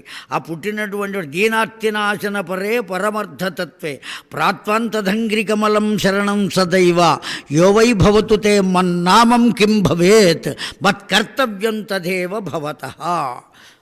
తండ్రి, నా పేరేమి, నా కర్తవ్యమేమి అని అడిగాడండి. ఆ వచ్చినటువంటి వాడు, హోమకుండం నుంచి వచ్చినటువంటి వాడు, తండ్రి నా పేరేమిటో, నా కర్తవ్యం ఏమిటో చెప్పు. ఇప్పుడు త్వష్ట ప్రజాపతి చెప్పాడు, నాయన వృజినము అంటే దుఃఖము, త్రాణము అంటే రక్షించుట. నాకు కలిగిన దుఃఖము నుండి నన్ను రక్షించడానికి వచ్చావు నీవు. నా వృజినము నుండి త్రాణము చేయుటకు వచ్చావు కనుక నిన్ను వృత్రుడు అని పిలుస్తారయ్యా అని చెప్పాడండి. ఆ తండ్రి త్వష్ట ప్రజాపతే నామకరణం చేశారు వాడికి. హోమగుండంలో నుంచి వస్తూనే పెరిగి పెద్దవాడయ్యాడు. నా కర్తవ్యమేమి? దేవేంద్రుని సంహరించవలే. ఒక్కటే మాట, ఇంకొకటి లేదండి. అస్మత్కృతే సకల లోక భయావకో ఔసౌ తథా వృత్రం కథం న భయంత విధునోషి మాతక. నీవు ఏమాత్రమూ ఆలోచించకుండా, దేన్ని గురించి విచారించకుండా ఇప్పటికిప్పుడు బయలుదేరి వెళ్ళి ఆ దేవేంద్రుని నిహతుని చేయవలసింది. నీ కర్తవ్యం అదే. వెంటనే బయలుదేరాడండి ఆ వృత్రుడు. ఆ బయలుదేరినటువంటి వాడు ఏం చేశాడు? యుద్ధం చేశాడు ఆ దేవేంద్రునితో. ఆ యుద్ధంలో దేవేంద్రుడు భరించలేక ఉండలేక పలాయనం చిత్తగించాడు. ఇప్పుడు ఆ వృత్రుడు తండ్రికి కబురు చేశాడండి. తథాజహి కలం ప్రలంబం ప్రబలంతయర్త్రే ఏతత్ సింహాసనం మత్త విమోహాయ తథా న భవేద్యథాసౌ. తండ్రి, ఆ దేవేంద్రుడు పలాయనం చిత్తగించాడు. ఇప్పుడు దేవలోకం మన వశం అయ్యింది. వెంటనే త్వష్ట ప్రజాపతి ఛీ అన్నాడటండి. ఎవరిని? వృత్రుని ఛీ అన్నాడు. అదేమిటయ్యా, ఇంత యుద్ధం చేసి వాడిని తరిమితే ఛీ అంటావేమిటి అంటే, వాడిని సంహరించడం కోసం నిన్ను పొందానయ్యా. వాడు తరిమితే దేవలోకం మనకు వచ్చింది, రాజ్యం. దేవలోకాన్ని మనం ఏం పరిపాలిస్తాం? మనకెందుకయ్యా దేవలోకం? నాకు ఉండవలసిన పదవేదో నాకున్నది. ఇప్పుడు దేవలోకాన్ని నేను పరిపాలించి దేవేంద్రుడుగా చెప్పబడవలసిన ఆవశ్యకత నాకేమీ లేదు. కనుక అతడు సంహరింపబడాలి. నువ్వు ఒక్క పని చేయవయ్యా. త్వం పాలయాద్యుతం తపసా విబుధ అనుసరేణ మాత సంతాపిత తపతు భయ విహ్వలాంశ్చ. ఓ భయంకరమైనటువంటి తపస్సు చేయి. లోకంలో దేవతలకందరికీ ఆశ్చర్యం కలిగేటట్టుగా విహ్వలాయా, ఆశ్చర్యం కలిగే విధంగా నీవు తపస్సు చేయవయ్యా. ఆ తపస్సు వల్ల బ్రహ్మదేవుడు ప్రత్యక్షమైతే నా తండ్రి, అతన్ని నీవు వరం కోరుకో. ఆ వర బలం చేత అప్పుడు దేవేంద్రుని సంహరించు. ఈ విధంగా నువ్వు సంహరించలేవు అని ఆ త్వష్ట ప్రజాపతి చెబితే ఈ వృత్రుడు తపస్సు చేశాడండి. తపస్సు చేస్తే పాపాత్సముద్ధర భవానిసరై పుమాన్యేవ తృప్త ప్రత్యక్షం తథైవ చతుర్ముఖం విబుధ ధారయా ఏ హత్వారణేపి విశికైఃకిలపావితాస్తే. వెంటనే ఆ బ్రహ్మదేవుడు రానే వచ్చాడండి. ఎన్ని పురాణాలు చూసినా అండి, అతి త్వరగా మన దగ్గరికి వచ్చి వరాలు తీర్చేవాడు ఎవరయ్యా అంటే బ్రహ్మదేవుడి. అందుకనే రాక్షసులు కూడా ఎక్కువగా ఎవరిని పట్టుకుంటారంటే ఏ ఈశ్వరుణ్ణి గురించో అసలు నారాయణుని గురించి తపస్సు చేయరు. ఎందుకంటే వాడు బద్ధ శత్రువు కదా నారాయణుడు, రాక్షసాంతకుడు అని బిరుదు ఆయనకి. పోనీ ఒక్కొక్కప్పుడు శివుణ్ణి కూడా ప్రార్థించవచ్చు, కానీ అంత తొందరగా ఆయన దగ్గరికి వెళ్ళరు. బ్రహ్మదేవుణ్ణే ప్రార్థిస్తారు. ఎందుకయ్యా అంటే మా గురుదేవులు చెప్పారు, ఏమీ లేదురా, వాడికి గుళ్ళు లేవు, గోపురాలు లేవు, పూజలు లేవు, కనీసం తపస్సు చేసేవాడి దగ్గరికి కూడా వెళ్ళకపోతే అది కూడా లోకంలో నాకు గుర్తింపు ఉండదు అని భయం వాడికి, అందుకోసం పెడుతూ ఉంటాడయ్యా అని. తెలిసిందా అండి? చమత్కారంగా చెప్పినా అండి అందులో సత్యం ఉన్నదండి. మహానుభావులు కదండి వాళ్ళు మాట్లాడేటువంటి మాటల్లో ఎన్నో నిగూఢమైనటువంటి భావాలు ఉంటాయండి. ఆయా భావాలు పొందగలిగితే అదృష్టవంతులమ్మ, పొందలేకపోతే దిగులే. పురాణం వింటూ కూడా విచారంగా కూర్చుంటా, ఎందుకు వచ్చిందిరా బాబు ఇది, మమ్మల్ని వదిలిపెట్టరా నాయన, ఈ వేదాంతం మాకెందుకురా అని అనిపిస్తుందండి. అనిపించినంత వరకు మనం ఏది పొందలేమండి. పోనీ మనకు కావలసింది ఏమైనా పొందుతామంటే పొందలేము, ఇక్కడే కూర్చున్నాం కదా, అది పొందలేము. పోనీ ఇక్కడ కూర్చున్నందుకు ఏమైనా వేదాంత తత్వాన్ని పొందుతామా, అది మనకి ఇష్టంగా లేదు. అందుకని రెంటికి చెవిడం, ఈ పడవలోనూ కాలేశాడు, ఆ పడవలోనూ కాలేశాడు. ఈ పడవ ఇటుపోయింది, ఆ పడవ అటుపోయింది, మధ్యలో ఎక్కడ పడ్డాడు వాడు. కనుక ఏవత్ పర్యంతం తథా పశ్యతు శ్రద్ధయా శ్రవణం కుర్యాత్. ఏ విధంగా మనం పొందాలి అంటే శ్రద్ధ చేత పొందాలి. ఒక్క ప్రశ్న వేస్తున్నానంటే 11వ తారీఖు దాటిన తర్వాత మళ్ళీ మాకు దేవీ భాగవతం కావాలి అని ఇక్కడ కూర్చుంటే ఎవరైనా వినిపించే వాళ్ళు ఉన్నారా అండి? ఒక్కళ్ళు లేరు, ఎవ్వరు కనబడరు. ఈ లోపలే మనం పొందాలి. పట్టణాల్లో ఉన్నవాళ్ళు కదా మీరు, అవునా అండి? మీరు ఉండేది పట్టణాల్లోనే కదా. మంచినీళ్ళ పంపులు ఉన్నాయా మీకు? ఎప్పుడు పట్టుకోవాలా మంచినీళ్ళు? ఎప్పుడు వస్తే అప్పుడు పట్టుకోవాలి. మనకు కావలసినప్పుడు పట్టుకుంటానికి కుదురుతాయా అండి? అవకాశం లభించినప్పుడే దాని కొరకు మనం కూర్చోవలే. ముళ్ళ మీద కూర్చున్నట్టుగా కూర్చుంటే ప్రయోజనం ఉందండి. ముళ్ళు గుచ్చుకుంటాయి, కథ లేకుండా పోతుంది. కనుక అవధారణ పూర్వయ. కనుక నేను చెప్పేది జాగ్రత్తగా వినవయ్యా. మనం ఏది కావాలో దాన్ని పొందాలి అంటే నీవు ముందు తపస్సు చేయి. ఆ తపస్సు చేసి బ్రహ్మను రావించి ఆ బ్రహ్మ ద్వారా నీవు వరాన్ని పొందు. వరాన్ని పొంది అప్పుడు ఆ దేవేంద్రుని ఛేదించవయ్యా. ఇప్పుడు తపస్సు కూర్చున్నాడండి, నిష్ట ఏర్పడింది. పూర్వం అంత నిష్ట లేదు ఆ వృత్రునకు. ఇప్పుడు తండ్రి ఎప్పుడైతే ఈ మాట చెప్పాడో వెంటనే నిశ్చితుడయ్యాడు, నిశ్చింతగా కూర్చున్నాడు. తపస్సు చేశాడా? బ్రహ్మదేవుడు రానే వచ్చాడండి. తొందరగానే వస్తాడని చెప్పాం కదా, రానే వచ్చాడు. ఏమయ్యా వృత్ర, నీకేం కావాలయ్యా? వాడేమైనా సామాన్యమయ్యా అండి? అయో నిజుడు, ఒక తల్లి గర్భం నుంచి వచ్చినవాడు కాదండి. అంతేకాదు ఒక హోమగుండము నుంచి వచ్చినటువంటి వాడు, పరమ పవిత్రమైనటువంటి అగ్నిహోత్రము వల్ల ఉద్భవించినటువంటి వాడు. సామాన్యమైందా అగ్నిహోత్రం? బాగా మడి తడితో కనుక ఉంటే పెద్దవాళ్ళు అనేక మంది బయట వాళ్ళు ఏమంటారంటే, అబ్బో వాళ్ళింటో ఎంత మడండి, నిప్పులతో కడుగుతారండి అంటారు. ఆ అగ్నిహోత్రం అంత పవిత్రమైనటువంటిది, దేన్నైనా పవిత్రం చేయగలిగినటువంటి శక్తి ఉన్నది. అటువంటి అగ్నిహోత్రము నుండి వచ్చినటువంటి వాడు సామాన్యమైన దేహం కాదు, దివ్యమైనటువంటి దేహం, తేజోదేహము కలిగిన వాడు ఆ వృత్రుడు. అటువంటి వాడు తపస్సు చేస్తే బ్రహ్మదేవుడు రానే వచ్చాడు. చా అధికం దృఢం విశ్వస్తం మఘవా శత్రుం తథా హనిష్యతి నచ అన్యథా విశ్వాసస్య కృతే పాపం కృత్వా శక్రస్తు పృష్ఠతః. నైనా నీకేం కావాలయ్యా, ఎందుకు ఈ తపస్సు చేశావు, ఏం వరం కోరుకుంటావో అడుగు అన్నాడండి. మరణం లేకుండా వరం ఇవ్వమన్నాడండి. ఇప్పటిదాకా అతడు ఎవరు అంటే ఈ త్వష్ట ప్రజాపతి యొక్క కొడుకు. త్వష్ట ప్రజాపతి బ్రహ్మవంశ సంజాతుడు కనుక ఇతడు కూడా ఎవరితో సమానం, అందున అగ్నిహోత్రుని నుండి వచ్చాడు కనుక బ్రాహ్మణునితో సమానం. అటువంటి వాడు ఇప్పుడు ఏమడిగాడు అంటే మరణము లేకుండా వరం అడిగాడు. ఎప్పుడైతే మరణం లేకుండా వరం అడిగాడో వెంటనే అతన్ని లోకమంతా ఏమని పిలిచింది అంటే వృత్రాసురుడు అని పిలిచింది. అప్పటిదాకా ఏమని పిలిచింది, వృత్రుడు అని పిలిచింది. ఎప్పుడైతే మరణం లేకుండా కావాలి అనుకుని కోరుకున్నాడో వెంటనే ఏమై కూర్చున్నాడు, రాక్షసుడు అయి కూర్చున్నాడు.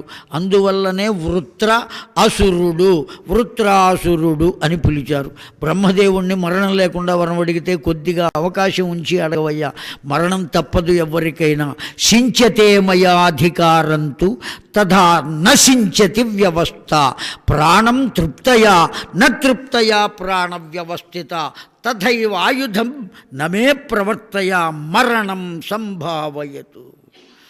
తండ్రి, ఓ బ్రహ్మదేవా, తడిగా ఉండాలి, తడిగా ఉండరాదు. ప్రాణము ఉండాలి, ప్రాణము ఉండరాదు. ఈ రెండు లక్షణములు కలిగిన వస్తువు ఏదైతే ఉన్నదో దానివల్ల నాకు మరణం ఉండేటట్లుగా వరం ఇవ్వవయ్యా, మిగతా ఎవరి వల్ల నాకు మరణం ఉండరాదు. ఏమండి, తడిగా ఉండి తడిగా లేకుండా ఉండేది ఉంటుందా లోకంలో? ప్రాణం ఉండి ప్రాణం లేకుండా ఉంటుందా లోకంలో? ఏం చెయ్యాలి? ఏమండి, ఇప్పుడు ఆ వృత్రుడు ఈ వరాన్ని పొందాడా, మరల యుద్ధాన్ని ప్రకటించాడు దేవేంద్రుడి మీద. యుద్ధాన్ని ప్రకటిస్తే ఎంత పని చేశాటండి. క్లేశజాలమఖిలం నిదహేత్ స్వశక్త తథా ఆవరణం తృప్తయా భుంక్తయా. ఆ దేవేంద్రుని చిన్న ముద్దగా చేసి నోట్లో వేసుకున్నట్టండి. ఎవరు? ఆ వృత్రాసురుడు. ఎప్పుడైతే నోట్లో వేసుకున్నాడో బ్రహ్మదేవుడు వెంటనే చూశాడు, అయ్యయ్యయ్యయ్యో నోట్లో వేసేసుకుంటున్నాడని. అప్పటికప్పుడు ఒక ఆవిడ్ని సృష్టించాట. సృష్టికర్త కదా, ఆయనకి బాగా తెలుసు మేకింగ్ కెపాసిటీ బోల్డ్ అంత ఉంది. ఆ కారణం చేత ఒక పిల్లను సృష్టించాడు. ఆవిడ పేరు జృంభిక. అంటే ఏమిటో తెలుసునా అండి? ఇప్పుడు మనందరికీ వచ్చేవే, పురాణానికి కూర్చుంటే వస్తాయండి. ఆవులింత, జృంభిక, ఆవిడ్ని ప్రయోగించాడు ఆ వృత్రాసురుడి మీద. ఎప్పుడైతే ప్రయోగించాడో ఆవులింతను, ఆవలించడానికి నోరు తెరిచాడు పెగ్గిరిగా పెద్దగా. ఆ నోరు తెరిచిన వెంటనే బతుకు జీవుడా అని దేవేంద్రుడు ఒక్క దూకు దూకి బయటపడ్డాడండి. బయటపడ్డవాడు ఉన్నాడా, పారిపోయాడు. మళ్ళీ ఉండలా, యుద్ధం చేయాలా, ఏం చేయాలో తెలియలా, ఎలాగా, ఏ విధంగా సంహరించాలి. ఇప్పుడు ఈ దేవతలంతా కలిసి సాక్షాత్తు నారాయణుని వద్దకు వెళ్ళారండి. ప్రసీద పరిపాహి సురావ్రతప్తాన్ వృత్రాసురేణ సమరే పరిపీడితంశ్చ దీనార్తినాశన పరే పరమర్ధతత్వే ప్రాప్తం త్వదంగ్రికమలం శరణం సదైవ దేవదేవ జగన్నాథ. ప్రార్థించారండి వాళ్ళు.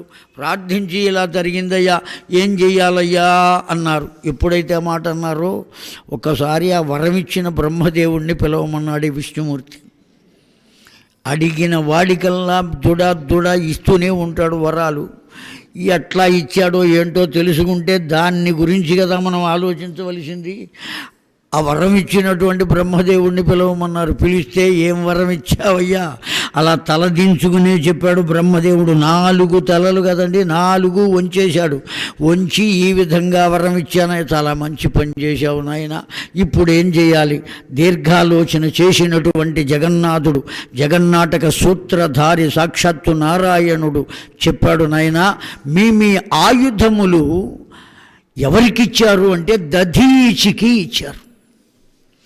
కనుక మరల వెళ్ళి ఆయననే అడగండి. ఈయన ఇచ్చిన వరాన్ని అనుసరించి ప్రాణం ఉండి ప్రాణము లేనిది ఏది అంటే ఎముక. దానికి ప్రాణం ఉన్నది, పెరుగుతోంది గనుక ప్రాణం ఉన్నది. దానికంటూ ప్రత్యేకంగా ఎవరైనా కొడితే దెబ్బ తగలదండి, ఎముకకు కొట్టిన వాడికే తగులుతుంది. ఎవరైనా పొరపాటున మనమే కొట్టామనుకోండి, మనకే దెబ్బ తగిలితే అబ్బా వాడి ఎముక పుష్టిరా అంటారు. అవును కదండి. కనుక ప్రాణము ఉండి ప్రాణము లేనిది ఎముక. తడిగా ఉండి తడిగా లేనిది నీటిలో ఉండే నురగ, బుడగలు. తడి వల్లనే ఏర్పడతాయి. ఆ బుడగ పగిలితే ఆ లోపల తడి ఉంటుందా, పొడి ఉంటుందా? తడే ఉండదండి, పొడే ఉంటుంది. తడిగా ఉండి తడిగా లేనిది నురగ, ప్రాణము ఉండి ప్రాణము లేనిది ఏదయ్యా అంటే ఎముక. కనుక మీరు దధీచి వద్దకు వెళ్ళి ఆయన్ని అర్థించినట్లయితే మీ ఆయుధము మీకు లభిస్తుంది, వెళ్ళండి అని ఉపాయం చెప్పాడండి. అప్పుడు దేవతలంతా ఎక్కడికి వచ్చారు? ఇప్పటికీ ఉన్నదండి ఆ నైమిషారణ్యంలో దధీచి కుండ్ అని చెబుతూ ఉంటారు. ఆ దధీచి ఉన్నటువంటి ప్రదేశం. పిప్పలాదుడు కూడా అక్కడే తపస్సు చేశాడండి.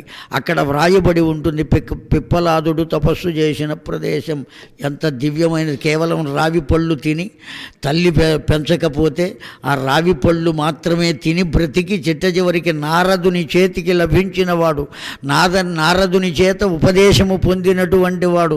దాని జోలికి వెడితే మళ్ళీ ఇంకో 7 రోజులు పురాణం పెరుగుతుంది మనకు. ఆ పిప్పలాదుడు అక్కడే ఉంటాడండి ఆయన, దధీచి. ఇప్పుడు ఈ దేవత గణమంతా ఎక్కడికి చేరుకున్నది? దధీచి వద్దకు చేరి ప్రార్థించిందండి. త్వం పాలయద్య విబుధ అనసురేణ మాతగ సంతాపితా నతితరం భయ విహ్వలంశ సర్వే దేవైః నన్యోస్తి కోపి భువనేషు సురార్తిఘంత వృత్రాసురో యక్లేశజాలమఖిలం నిదహేత్ స్వశక్త్యాయుగపతూ. హే మునీశ్వరా, మేమంతా ఇంత కష్టంలో పడి బాధపడుతున్నామయ్యా, మమ్మల్ని ఉద్ధరించాలి అంటే మా ఆయుధాలు మాకివ్వాలి. ఈ ఆయుధాలన్నిటినీ మింగివేశాటండి. ఎవరు? దధీచి. సామాన్యమైనటువంటి శక్తి కాదండి వాళ్ళది. ఆ తపోశక్తి ఎంత గొప్పదో, దేన్నైనా హరాయించుకునేటువంటి శక్తి. ఏమండి, ఒక్క ముద్ద ఎక్కువ తింటే ఆయాసపడే శక్తి మనది. దేనినైనా హరించుకోగలిగిన శక్తి తపోశక్తి కలిగిన మహానుభావులది. ఎవరికి తపోశక్తి ఉన్నా వాళ్ళు ఆ పని చేయగలుగుతారండి. ఆ విధంగా హరాయించుకున్నటువంటి దధీచిని ప్రార్థిస్తే దేవతల కొరకు త్యాగం చేసిన మహానుభావుడు. దేవతలకు తన వెన్ను ఎముకను తీసుకోమన్నాడు. అది తీసుకుని దేవశిల్పి అయిన మయునకు అప్పగిస్తే అతడు వజ్రాయుధముగా తయారు చేస్తే నారాయణునకు తెలియజేశారు. ఇప్పుడు ఎముకతో ఆయుధం తయారైందయ్యా, మరి తడిగా ఉండి తడిగా లేనిదేమిటి? అప్పుడు నారాయణుడు చెప్పాడు, మిత్రభావేన సంతపితానతితరాం ఏతత్ వృత్రే దయా తవ యది ప్రథితా తథాపి జహ్యేనమాసు జన దుఃఖకరం కలంచ. మన పని కావాలి అంటే శత్రువుతో కూడా స్నేహం చేయాలి. అందువల్ల దేవతలైన మీరంతా ఆ వృత్రునితో స్నేహం చేయండి, బాగా నమ్మించండి. నమ్మించిన తరువాత నీవు తయారు చేయించుకున్న ఈ వజ్రాయుధాన్ని సముద్రపు నురగలో ముంచి దానిని అతడి మీద ప్రయోగించండి, నేను దాని యందు ప్రవేశిస్తా. అర్థమైందా అండి? ఎవరు ప్రవేశిస్తారట? నారాయణుడు ఆ ఆయుధమునందు ప్రవేశిస్తాడు. ప్రవేశించి అతడు మరణించేట్లుగా నేను చూస్తా, మీకేం దిగులు లేదు. దేవతలను రక్షించడం కోసం. ఈ దేవతలంటే ఎవరయ్యా అంటే సత్వగుణోపేతులు. కనుకనే వాళ్ళు ఏం చేసినప్పటికీ కూడా ఆ సత్వగుణాన్ని కాపాడుకోవటం కోసం భగవంతుడు ఆ దేవతలకు సహకరిస్తున్నాడు. మనం కూడా సత్వగుణాన్ని ఎప్పుడైతే పొందుతామో ఆ దేవతలను రక్షించినట్టుగానే భగవంతుడు మనల్ని కూడా రక్షిస్తాడు. ఆ రజోగుణాన్ని తమో గుణాన్ని ఏం చేయాలి? ముక్తం చేసుకోవాలి, వదిలిపెట్టాలి. అంత తొందరగా వదులుతాయా? వదలవు. నెమ్మదిగా వదులుకోవాలి. కోపం రాకుండా ఉంటుందా? పళ్ళు కొరుకుతూ ఉంటాడు, కళ్ళు మిరిమిట్లు చూస్తూ ఉంటాడు. ఏం చేసినా సరే మనం కూడా పట్టించుకోకుండా ఉంటే కొంతకాలానికి మన కోపం వాళ్ళ వల్ల ప్రయోజనం లేదని మెదలకుండా ఊరుకుంటాడు. వాడు ఏం చేస్తాడండి? కోప్పడి నెమ్మదిగా వాడే సర్దుకుంటాడు. ఆ విధమైన స్థితిని కల్పించాలి. కల్పిస్తే ఎప్పుడైతే ఈ అహంకార మమకారాలు తొలగిపోయినాయో కడిగిన ముత్యము ఎటువంటిదో అటువంటిదిగా జీవుడు తయారవుతాడు. అలా తయారు కావటానికే భగవంతుడు కూడా అనేకములైన పరీక్షలు పెడుతూ ఉంటాడు. మనకు వచ్చే కష్టాలన్నీ భగవంతుడు పెట్టే పరీక్షయే. ఆ బంగారపు ముద్దను ఎంతగా రుద్దితే అంతగా మెరుస్తుందండి. రుద్దకపోతే మెరుపు ఎక్కడి నుంచి వస్తుంది? మట్టిలో నుంచే పుట్టింది కదా అది. కనుక భగవంతుడు పరీక్షలు మనకి దేనికోసం పెడతాడు అంటే ఆ మెరుగు పెట్టడం కోసమే. దాన్ని మనం తట్టుకుని నివసించాలి. బుద్ధి సత్వమేవ విశదార్థకరీ నారాయణం సర్వంతమేవ విభవం భువనత్రయస్మిన్ కృత్వా దదాసి భజతాం కృపయా సదైవ సర్వై దేవతానాం. మొత్తం అందరూ నమస్కరించారండి. మరి ఇప్పుడు మనకో సందేహం, అయ్యా వృత్రుడు చేసిన దోషం ఏమున్నది? ఆలోచిద్దాం. దోషం ఏమైనా ఉందండి? వృత్రాసురుడు చేసిన దోషం ఏమీ లేదు. తన అన్నగారిని సంహరించాడు కనుక అతన్ని సంహరించడం కోసం వరాలు పొంది వెళ్ళాడు. ఇందులో వృత్రాసురుని దోషం ఏమున్నది? అతన్ని అసురుడు అని ఎందుకనాలి? ఏ కారణం చేతనాలి? నారాయణుడు కూడా అతన్ని సంహరించడానికి ఎందుకు ప్రయత్నం చేయాలి? ఈ దేవతలకందరికీ ఆ ఉపాయం ఎందుకు చెప్పాలి? తాను ఆ ఆయుధంలో ఎందుకు ప్రవేశించాలి అనే ప్రశ్న మనకు ఉదయిస్తుంది. దానికి సమాధానం చెబుతున్నారండి. చిత్రకేతువు అనే పేరు కలిగినటువంటి చక్రవర్తి ఉన్నాడు. 3 భార్యలు, అయినా సంతానం లేదు. ఆ సంతానం లేనటువంటి వాడికి అతడికి నిరంతరం దుఃఖపడుతున్నాడు.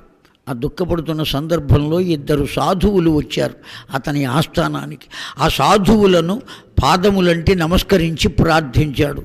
అయ్యా నాకు సంతానం కలగలేదు అంటే ఆ సాధువులు అన్నారు, ఎంత అదృష్టవంతుడవయ్యా. ఆ సంతానం కలిగితే, ఆ సంతానానికి ఏదైనా కష్టం కలిగితే నీకే కష్టం కలిగినంత దుఃఖపడతావు. ఒకవేళ వాళ్లకు సుఖం కలిగినా ఆ సుఖం ఎంతోసేపు ఉండదు గనుక మళ్ళీ దుఃఖాన్ని పొందుతావు. రమణ మహర్షుల వారు చెప్పారు, ఏ సుఖమైనా ఎక్కడ ఉంటుంది అంటే 2 దుఃఖములకు మధ్యలో ఉంటుంది అన్నారు. ఎక్కడ ఉంటుంది అటండి సుఖం? 2 దుఃఖములకు మధ్యలో. 2 దుఃఖాలు ఏమిటయ్యా? వాడు బాగుపడుతున్నాడు, నేను ఇట్టాగే ఉన్నాను అనే ఏడుపు మొదటి దుఃఖం. ఎప్పుడో భగవంతుడు వీడికి కూడా బాగుపడే అవకాశం ఇస్తాడు. ఎంతకాలం ఉంటుంది అది? ఏ సుఖమైనా తురీయమైన సుఖం కూడా క్షణకాలమే అని చెప్పింది శాస్త్రం. అప్పుడే ఈ సుఖం అయిపోయింది అనే దుఃఖం మళ్ళీ పక్కనే ఉన్నది. నాకు ఇంకా సుఖం రాలేదు అనేటువంటి దుఃఖం ముందు, సుఖం వచ్చింది ఆ సుఖం అప్పుడే అయిపోయింది అనే దుఃఖం మళ్ళీ పక్కనే ఉన్నది. కనుక ప్రతి సుఖము ఎక్కడుంటుందండి? 2 దుఃఖములకు మధ్యలో ఉంటుంది. ఎందుకు ఆ సుఖం మనకి? శాశ్వతమైన సుఖం కావాలి. ఆ శాశ్వతమైన సుఖమే ఆనందము అని చెప్పారు. అది సుఖం కాదు. సుఖమైతే వస్తుంది, పోతుంది. కనుక ఏ విధంగా ఈ నీవు మమ్మల్ని అడుగుతున్నావయ్యా సంతానం లేదని, నీవు హాయిగా సుఖపడు. ఆ సంతానం ఉంటే లేనిపోని దుఃఖాలు మళ్ళీ కొని తెచ్చుకుంటావు. రుణానుబంధ రూపేణ పశు పత్ని సుత ఆలయ. రుణము కొరకే ఇవన్నీ వస్తాయి. మనం ఎవరికి బాకీ ఉన్నామో వాళ్ళు వస్తారండి. కొడుగ్గా పుట్టాడు అంటే వాడు రుణగ్రస్త పుత్ర, శత్రుపుత్ర, తటస్థపుత్ర, సేవకా పుత్ర అని 4 రకాల కొడుకులు ఉన్నారటండి లోకంలో. రుణగ్రస్త పుత్ర అంటే గత జన్మలో వాడి దగ్గర అప్పు తీసుకున్నాం మనం, తీర్చకుండానే మరణించాం. మనకు అప్పు ఇచ్చినవాడు ఈ జన్మలో కొడుగ్గా పుడతాడు. పుట్టివాడు ఏం చేస్తాడు?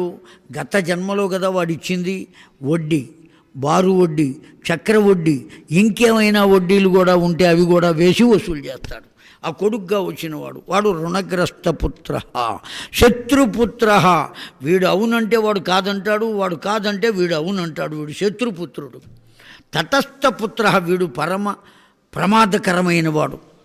పెళ్లి పీటల మీద నుంచి తల్లిదండ్రులకు నమస్కారం చేయడానికి వచ్చి చక్కగా పాదాలకు నమస్కరించి, నాన్నగారు నేను వేరే ఇల్లు తీసుకున్నాను, గత నెలలోనే మొత్తం సామాన్లన్నీ కొని ఎక్కడ పెట్టాను, ఒక్కచోట ఉండి అమ్మ నా భార్య ఇద్దరు కొట్టుకునే కన్నా విడిగా ఉండటం మంచిదని ఆలోచించాను, వీకెండ్లో శని ఆదివారాల్లో వస్తాను అని చెబుతాడు. వద్దురా నాయన, నువ్వు ఆదివారం శనివారం కూడా అక్కడే ఉండు, నా దగ్గరికి రావక్కర్లా. వీడు తటస్థ పుత్రుడు. ఎప్పుడు బయటికి పోతాడో ఏం చేస్తాడో తెలియదు. సేవకాపుత్రుడు గొప్పవాడండి. శ్రవణ బాలకుడు ఎటువంటి వాడో సేవకాపుత్రుడు అటువంటి వాడు. శ్రవణ బాలకుడు తల్లిదండ్రులను ఆ కావడిలో కూర్చుండబెట్టుకుని భుజాన పెట్టుకుని తీర్థయాత్రలు చేయించడానికి తీసుకువెడుతున్నాడే వాడు సేవకాపుత్రుడు. కనుక ఎన్ని రకాలుగా ఉంటారు. కనుక వీళ్ళందరినీ నువ్వు పొందొద్దయ్యా, నీకు సంతానం లేకపోయినా సంతోషం, హాయిగా ఉండు నువ్వు అంటే ఎంత చెప్పినా వెళ్ళలేదండి ఆ చిత్రకేతు. కావలసిందే అన్నాడు. ఒక పండుని మంత్రించి ఇచ్చారు ఆ సాధువులు. నీ భార్యకు ఇవ్వవయ్యా, ఆమెకు సంతానం కలుగుతుంది. ఆ ఫలాన్ని పెద్ద భార్యకు ఇచ్చాడయ్యా. ఇచ్చినటువంటి ఆ ఫలాన్ని ఆ పెద్ద భార్య స్వీకరించింది, గర్భవతి అయ్యింది, ఓ చక్కని పుత్రుణ్ణి పొందిందా.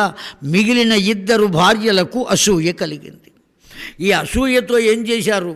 ఊయలలో ఉన్న పిల్లవాడికే విషప్రయోగం చేసి సంహరించారు. ఇప్పుడు మళ్ళీ చేతులు నెత్తిన పెట్టుకుని ఏడుస్తున్నాడు వాడు. నా పుత్రుడు గతించాడు, వచ్చినట్టే వచ్చాడు, పోయాడు, ఇట్లా ఏడుస్తుంటే మళ్ళీ అదే ఇద్దరు సాధువులు వచ్చారండి. ఎవరో కాదట, ఒకరు నారదుడు, ఇంకొకడు అంగిరసుడు అని చెప్పిందండి భాగవతం, దేవీ భాగవతం కూడా. ఈ విధంగా వాళ్ళిద్దరూ వస్తే ఆ వచ్చినటువంటి వాళ్ళను మళ్ళీ గుర్తించక మళ్ళీ అడిగాడండి, ఇదిగో ఇట్లా పోయాడయ్యా, ఏం చేయాలి అని. మేము ఇంతకు ముందే చెప్పామా, దుఃఖం కలుగుతుందయ్యా వినవని. నువ్వు విన్నావా? కావాలి అన్నావు, ఇదిగో ఇలాగే జరుగుతుంది అన్నారు. అయినా సరే చిత్రకేతు వినలేదండి. ఒక్కసారి ఆ పిల్లవాడిని పేరు పెట్టి పిలిచారండి. పిలిస్తే వాడు నడుచుకుంటూ వచ్చాడు. ఆ వచ్చినటువంటి వాడు ఆ సాధుమూర్తులకు నమస్కరించి, కిం కర్తవ్యత వ్యవస్థిత మయా ఆధీర్వతయే అన్నాడు. అయ్యా, ఏ ఉద్దేశ్యం చేత నన్ను ఇక్కడికి చేర్చారు అని అడిగాడండి. పిలిచారు అలా, ఇక్కడికి చేర్చారు. మీ అనుగ్రహం లేకపోతే నేను వచ్చేవాడిని కాను అని దాని అర్థం. నన్ను ఇక్కడికి ఏ విధంగా చేర్చారు అని అడిగాడండి. అడిగితే అప్పుడు చెప్పారు, నీ తండ్రి దుఃఖపడుతున్నాడయ్యా, అతని దగ్గరికి వెళ్ళు ఒక్కసారి అంటే ఆ పిల్లవాడు వెంటనే అడిగాడు, ఏ జన్మలో తండ్రి నన్ను పిలిచెను, నా కొరకు ఏ తండ్రి దుఃఖపడుచుండెను, ఇప్పటికి నేను ఎన్ని జన్మలు ఎత్తాను, ఏ జన్మలో ఎవరికి పిల్లవాడిగా ఉన్నానో, ఎవరికి భర్తగా ఉన్నానో, ఎవరికి తండ్రిగా ఉన్నానో, ఏ విధంగా కలిగానో, అసలు నేను తండ్రిగా ఉన్నానా, తల్లిగా ఉన్నానా, ఏ జన్మను పొందాను, ఒక మనిషి జన్మనే పొందానా, ఇతరమైనటువంటి పశుపక్ష్యాదుల జీవనాలు కూడా, శరీరాలు కూడా పొందానా, ఏం తెలుస్తుందయ్యా? ఇదంతా ఎవరి ఎదురుకుండా మాట్లాడాడు ఆ పిల్లవాడు? ఈ చిత్రకేతువు ఎదురుకుండానే మాట్లాడాడండి. అలా మాట్లాడేటప్పటికీ చిత్రకేతువునకు కాస్త జ్ఞానము కలిగిన వెంటనే ఇవన్నీ వదిలిపెట్టేశాడు, తపస్సు కోసం వెళ్ళాడా. ఆ పరమాత్మ కూడా పరీక్షలు చేస్తూనే ఉంటాడని చెప్పాం కదండి. ఆ పరమాత్మ ఏం చేశాడు? ఇతడి తపస్సు మెచ్చి గొప్ప విమానాన్ని ఇచ్చాడండి. నాయనా నీకేం కావాలరా అని అడిగితే, వాడు ఏదో అడిగితే అది ఇవ్వవచ్చు, కానీ అసలు అడగకుండానే ఏమి ఇచ్చాడు? గొప్ప విమానాన్ని ఇచ్చాడు. ఇప్పుడు ఆ విమానాన్ని చూసుకుని పరవశించిపోయి కొత్తగా కారు కొనుక్కున్నవాడు దాని దగ్గరే ప్రతిరోజు రుద్దుతూ ఉంటాడండి రంగు పోయేదాకా. అది కొత్తది కదా, వాడు కొనుక్కున్నాడు కదా, అదే పనిగా రుద్దుతూ ఉంటాడు, ఎక్కడూ తిరగడు. రుద్దుతాను మాత్రం రుద్దుతూ ఉంటాడు. కొత్తగా కొనుక్కున్నాడు, దాని మీద ఉండే మమకారం అది వాడికి. ఏం చేస్తాడు? అట్లాగే వీడు కూడా విమానం ఎక్కాడండి. 3 భార్యలను ఎక్కించుకుని సంచరిస్తున్నాడా. ఒక్కనొక్క చోటికి వెళ్ళేటప్పటికీ ఆ వటవృక్షము కింద చిన్ముద్రయోగరి యుక్తుడైనటువంటి పరమాత్మ కనపడ్డాడు. ఒడిలో అమ్మవారు ఉన్నది పార్వతి. ఆమె భుజం మీద చెయ్యి వేశాడండి. మౌనముద్రా ప్రకటితయా అని చెప్పారు. మౌనంగా ఆ ముద్ర వేసి అలా కూర్చుని ఉన్నాడు. ఎదురుకుండా గొప్ప గొప్ప వయస్సు కలిగిన పూండ్ల తరబడి వయస్సు కలిగిన ఋషీశ్వరులు ఉన్నారు. వాళ్ళు ఏమీ అడగటం లేదండి. వాళ్ళ మనస్సుల్లో ఉన్న భావాలు వాటంతటవి ప్రస్ఫుటమైతే దానికి తగినటువంటి సమాధానం ఎవరు చెబుతున్నారండి? గురవే సర్వలోకానాం భిషజే భవరోగిణాం నిధయే సర్వ విద్యానాం దక్షిణామూర్తయే నమః. సమాధానాలు అందిస్తున్నాడండి. ఏం మాట్లాడకుండా మౌనం చేతనే అనేకములైన సమాధానాలు. ఆ ఎవరి మీద చెయ్యి వేసి ఉన్నాడండి? అమ్మవారి మీద చెయ్యి వేసి ఉన్నది. ఆ చెయ్యి వేసి ఉంటే ఆ దృశ్యాన్ని చూచాడు చిత్రకేతువు. చూసి ప్రక్కనున్న భార్యలతో చెబుతున్నాడు, చూసావా అక్కడ కూర్చున్నది ఎవరో తెలుసునా? సాక్షాత్తు పరమేశ్వరుడే. ఎదురుకుండా ఎవరు కూర్చున్నారు? గొప్ప గొప్ప తపస్సులు చేసినటువంటి మహానుభావులు కూర్చున్నారు. వాళ్ళందరి ఎదురుకుండా ఏమాత్రం సంస్కారం లేకుండా భార్యను ఒడిలో కూర్చోబెట్టుకుని ఆమె భుజం మీద చెయ్యి వేసి అనాగరికంగా అలా కూర్చుంటాడా అని అన్నాడండి. ఈ మాట పరమేశ్వరుడు విన్నాడా? ఏమీ మాట్లాడలా. కానీ విన్నదెవరు? గట్టిగా అమ్మవారు విన్నదండి. విని ఆ పరమేశ్వరుని వంక అలా చూచిందటండి. ముచ్యతే శ్రవణం తథైవ వచనం అని అడిగింది. నాథ, అతడు అన్న మాట విన్నారా అంటే పరమేశ్వరుడు చిరునవ్వు నవ్వుతూ అవధార్య అన్నాడు. విన్నా, కానీ వాడు నా భక్తుడు కదా, నేనేం చేయలేను, నువ్వేమైనా చేయగలిగితే చెయ్యి. వెంటనే అమ్మవారు చెప్పింది, నీవు భూలోకంలో రాక్షసుడవై అయోనీచుడవై జన్మిస్తావుగాక. నా యొక్క శక్తి చేతనే నీవు ఆ రూపం నుండి మరణమును పొంది దివ్యత్వాన్ని పొందుతావుగాక అని వరం ఇచ్చింది. ఒక ప్రక్కన శాపము, మరొక ప్రక్కన వరము. 2 ఏమండి, అమ్మవారి చేతులు ఎట్లా ఉంటాయండి? అభయము, వరదము. ఒకవేళ కోపం కలిగితే ఏముంటుంది? అంకుశం, పాశాంకుశధరా అని కీర్తిస్తున్నాం. పాశము ఉన్నది, అంకుశము ఉన్నది అమ్మ వద్ద. ఆ కారణం చేత ఒక పక్కన ఏమని అన్నదండి? శాసించింది, నీవు ఈ విధమైన స్థితిని రాక్షసుడవై భూలోకంలో పుడతావు, అయోనిజుడవై అని చెప్పించింది. అంతేకాదు నా వల్లనే నీవు సంహరింపబడి దివ్యత్వాన్ని పొందుతావు అని చెప్పబడింది. తన అంశతో ఉన్న నారాయణునకు ఆ బాధ్యతను అప్పగించడం చేత నారాయణుడు ఆ ఆయుధములో ప్రవేశించి ఇతన్ని సంహరించటానికి సహకరించెను. అంతే తప్ప రాక్షసులను సంహరించాలి అనే ఉద్దేశంతో మాత్రం కాదు. భగవంతుడు ఏది చేసినా దానికి ఒక నిమిత్తము ఉంటుందయ్యా జనమేజయ. నిమిత్తం లేకుండా ఏదీ ఉండదు. సర్వము అమ్మ యొక్క ఆజ్ఞ చేతనే జరుగును. అటు బ్రహ్మదేవుడు కానీ, ఇటు విష్ణువు కానీ, అటు రుద్రుడు కానీ ఎవ్వరు ఏం చేసినా అమ్మ యొక్క దివ్యమైనటువంటి ఆజ్ఞ చేతనే జరుగుతుంది.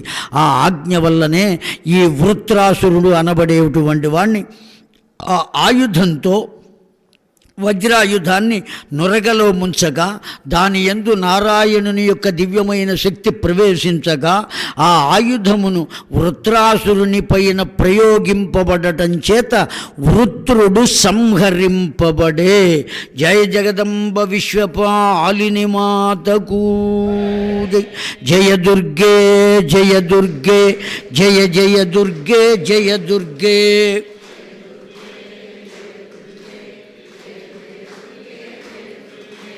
జయ జయ దుర్గే జయ దుర్గే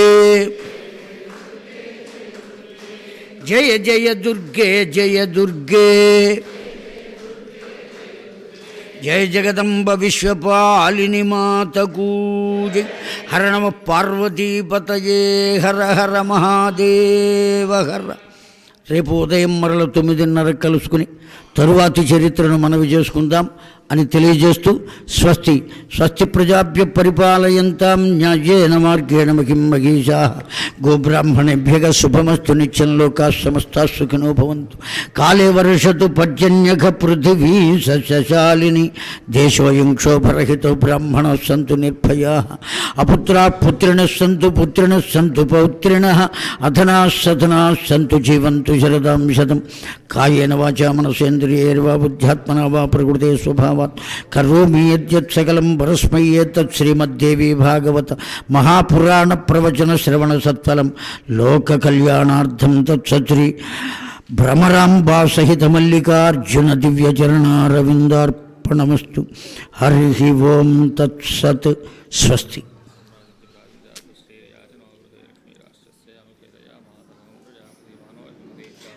గామస్యం పురుషం జగతు అవిఘ్నదగ్ధ ఆఘర్షి శ్రియా మా పరిపాకయా.